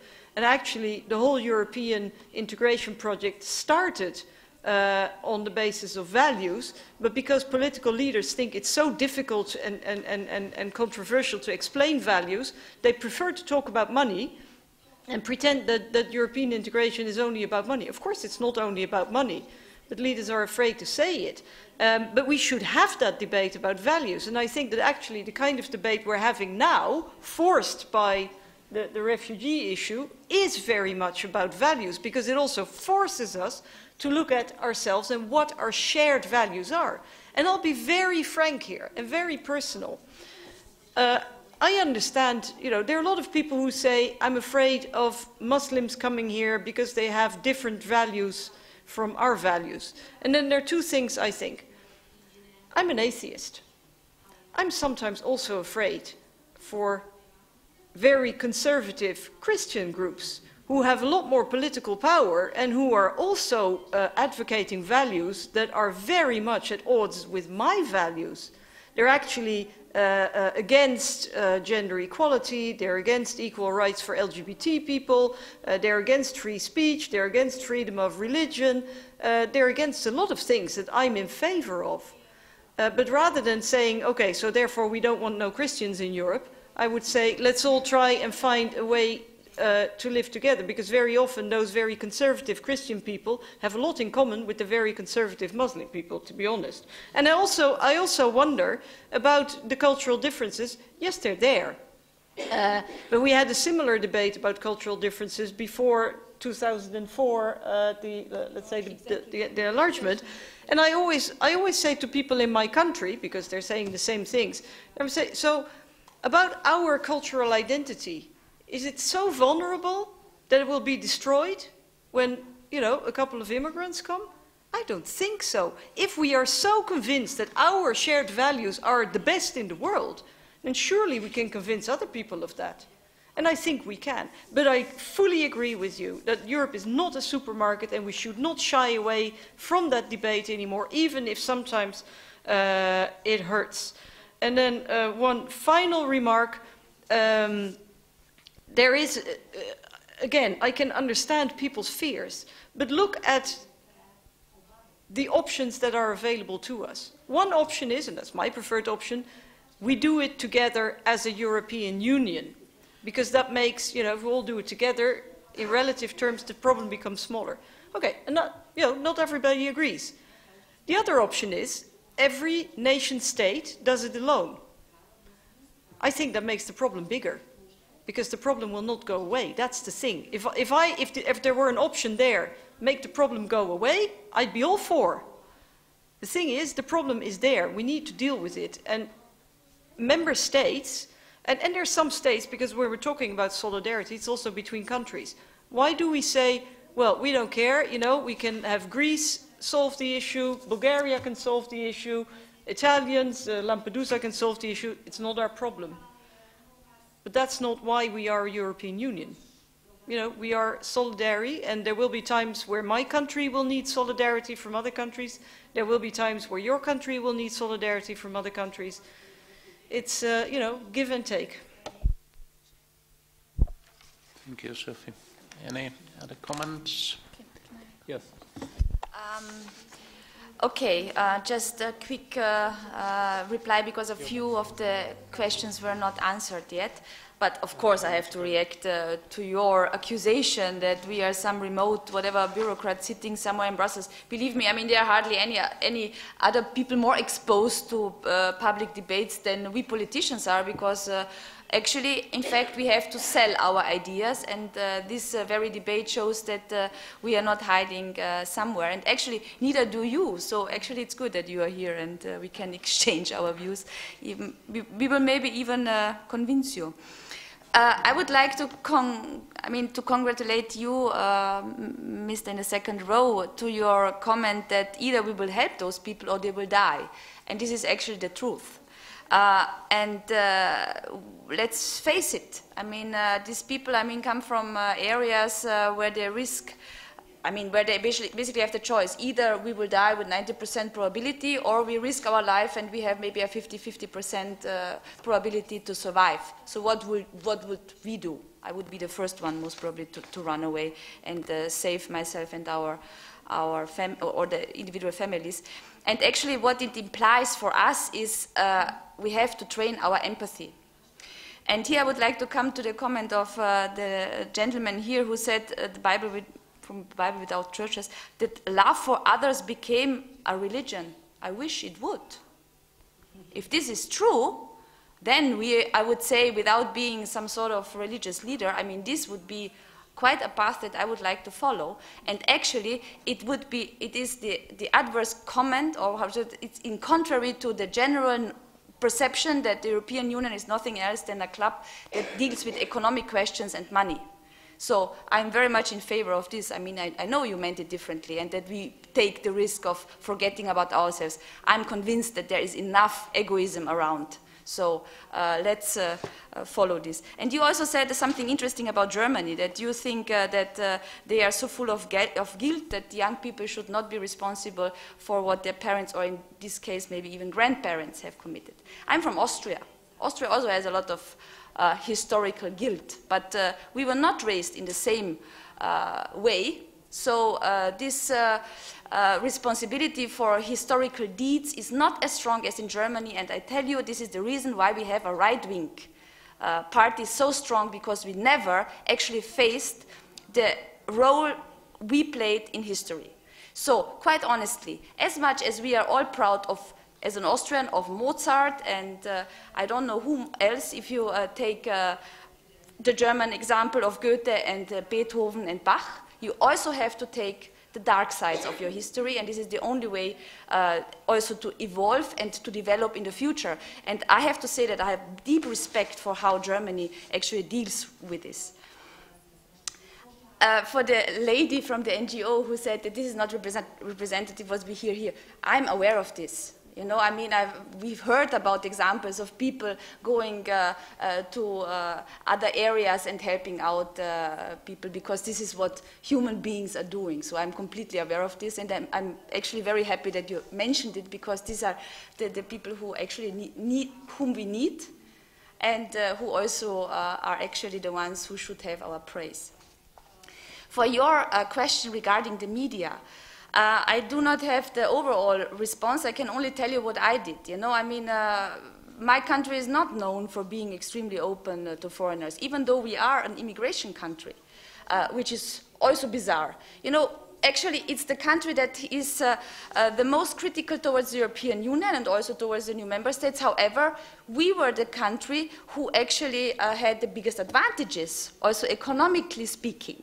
You know, every euro that is earned in Austria is 50% actually earned in one of the new member states. So, the only thing that I did was, I took a big risk. Kronenzeitung is like the Bild, and you know, like maybe you know it. So it's quite a boulevard and quite a, right, how should I say? Klein format. We have a, whatever, tabloid newspaper. I will not use any political connotation. I took the risk that I actually invited a journalist and a photographer to my trip to Lampedusa. I had no idea what would come out of it, but in fact, and this is a statement, nobody wants to see fellow human beings suffering and dying. Nobody wants this. So actually, my approach is, I have, as a politician, I have a conscience. There's a reason why I'm doing this. There are other ways, you know, much easier to earn money. So I'm proactively involving media and trying to show what is actually really happening. This is the only way that I can reply to your question, you know. And I have a concrete example that it worked. For the subsidiarity issue, if, you know, Visegrad countries, actually, this also changes. Huh? It's not like, the Czech Republic did not follow the example neither of Hungary nor of Slovakia. So, you know, with all due respect, you know, you also have to see that this is not entirely true, that everybody would just leave and the club and say, okay, we will form our own whatever group and continue like this. It's, you know, this is not how the world functions. And subsidiarity in this respect is a difficult issue. We all are aware of it. However, you know, when it comes to human rights and basic human rights, please refrain from this concept. I have a regular fight in this respect with women's rights, you know. People then hide behind subsidiarity, and I get quite upset. The lady already left, who was actually having the argument about the reallocation and that we would need a good argument. Actually, you know, this is nothing new, also in our own history. I have a friend whose father came to Austria during the Hungarian crisis, and he said he went to the embassy, and the embassy, the Austrian embassy at that time, had a list. There were 4 countries that were actually offering asylum to, or refuge to the Hungarian people. At that time was Germany, Austria, South Africa, and Canada. And they had a long list of professions that each and every individual country needed. So actually, you know, people also make a choice to go somewhere where they actually see that they can build up their life and their future. So there are possibilities how to handle it. And actually, I already suggested it in our debate at some point that we should include this as well. So just to sum it all up, we are in a transition period. You know, we left Dublin, the Dublin system. I think it's, you know, I think this is notorious. And we are going towards something new, which should, in my opinion, in our opinion, be a common European asylum migration system, of course, with a common European security and foreign policy, and maybe a European army. But now we are in a transition period, we are in some sort of chaos, and we have to get out of this and get a clearer picture. Thank you. Thank you, Angelika. Yeah, please. Já bych také zareagoval několik. I'd also like to respond with several short remarks to topics which have been mentioned here. I wanted to pick up on Mrs. Kvasnická from the Ministry of Foreign Affairs. She described the difference between resettlement and reallocation quite well. There is nothing to add to it in terms of reallocation and the temporary reallocation mechanism.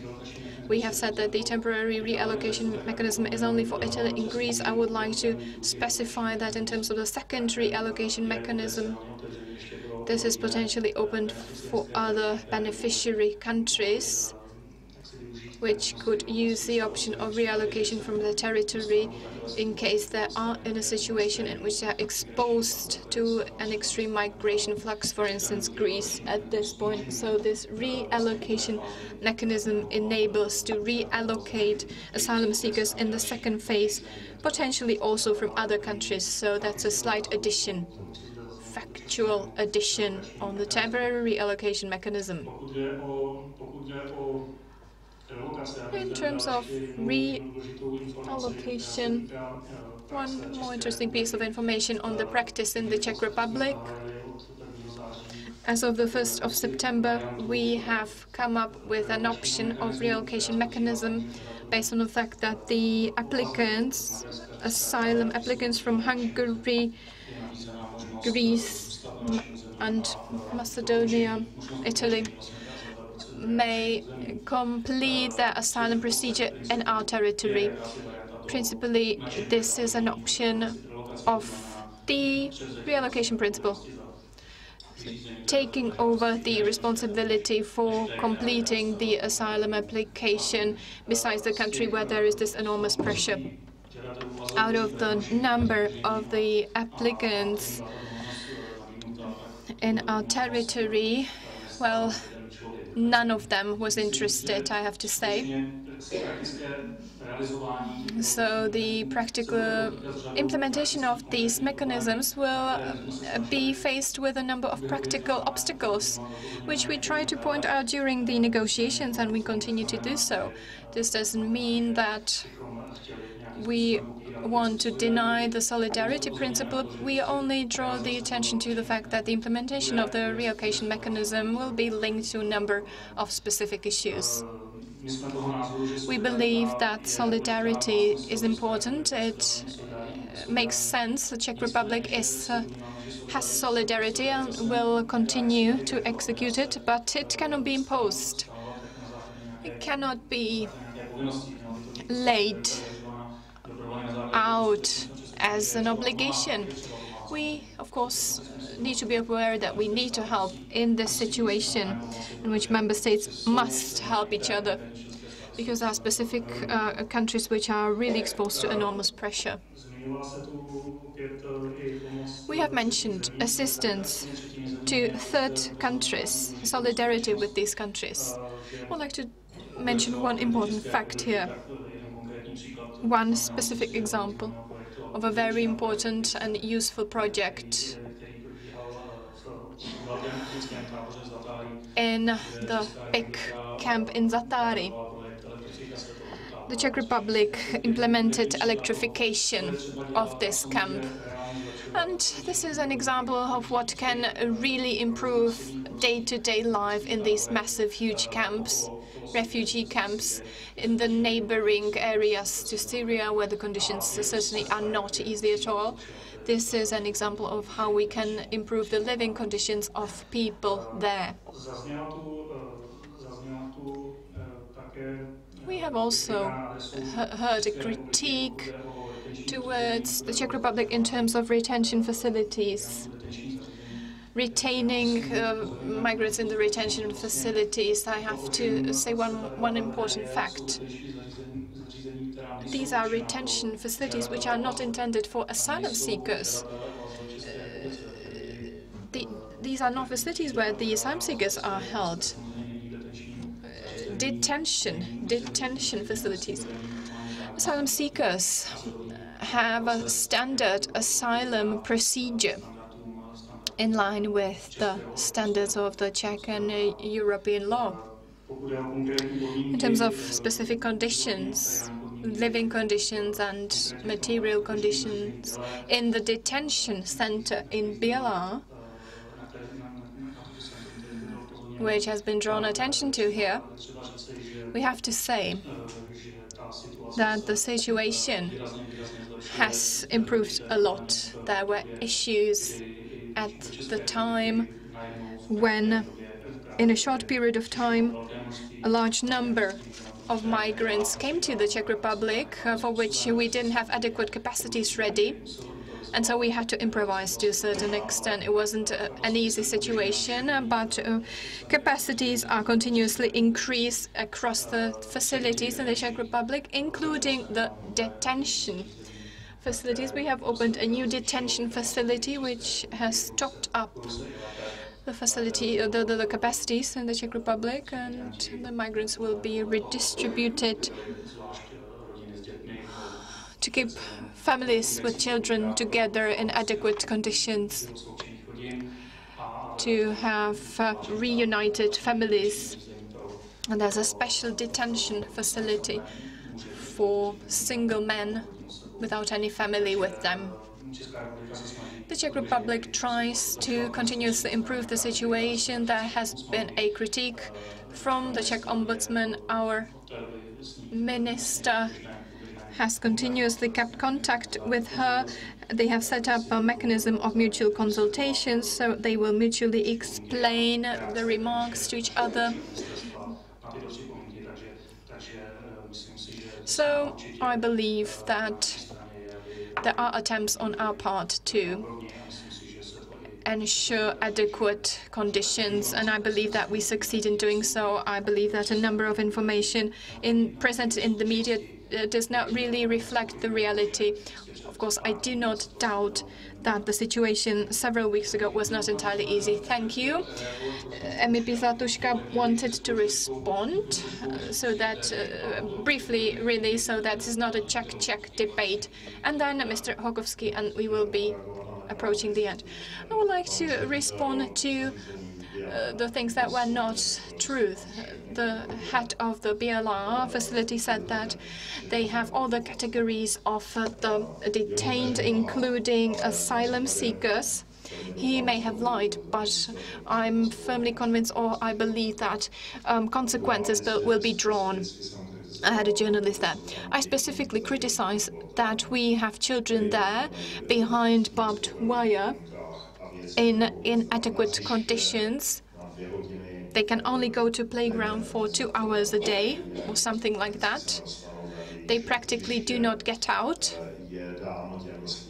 The playground is given to the adults because there are too many. There's a sports hall which is reserved as a reception point. This cannot be pardoned in any way from the very beginning. Mr. Hokovský. Just one concluding sentence from my side. I spoke about public opinion, and you mentioned leadership, political leadership. I absolutely agree that strong political leaders in democratic society should not follow the public opinion. They should be leading the public opinion, and I think this should be the case also for our region here in Central and Eastern Europe.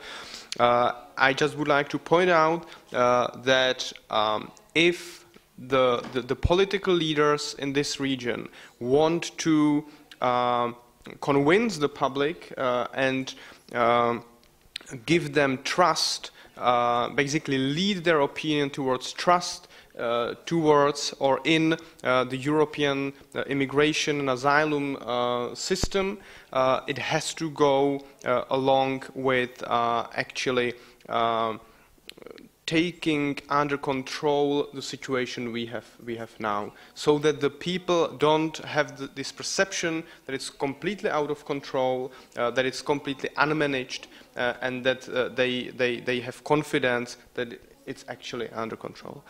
And this control can only be, in my opinion, realized if we do it as the European Union together. I think that this is clear. Well, thank you very much for the open discussion. I consider it very useful, although it clearly reveals that we are at the very beginning. And I'd like to ask those who are quite open to migration, to speak to people who live in Europe and to listen to their worries. And at the same time, I'd like to appeal to those who are very restrictive to refugees, that they perhaps should learn their life stories, which are often horrible. And in my view, that's perhaps the way forward, how to try to build bridges and to enhance mutual understanding.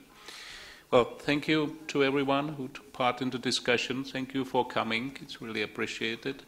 And I wish you all the best.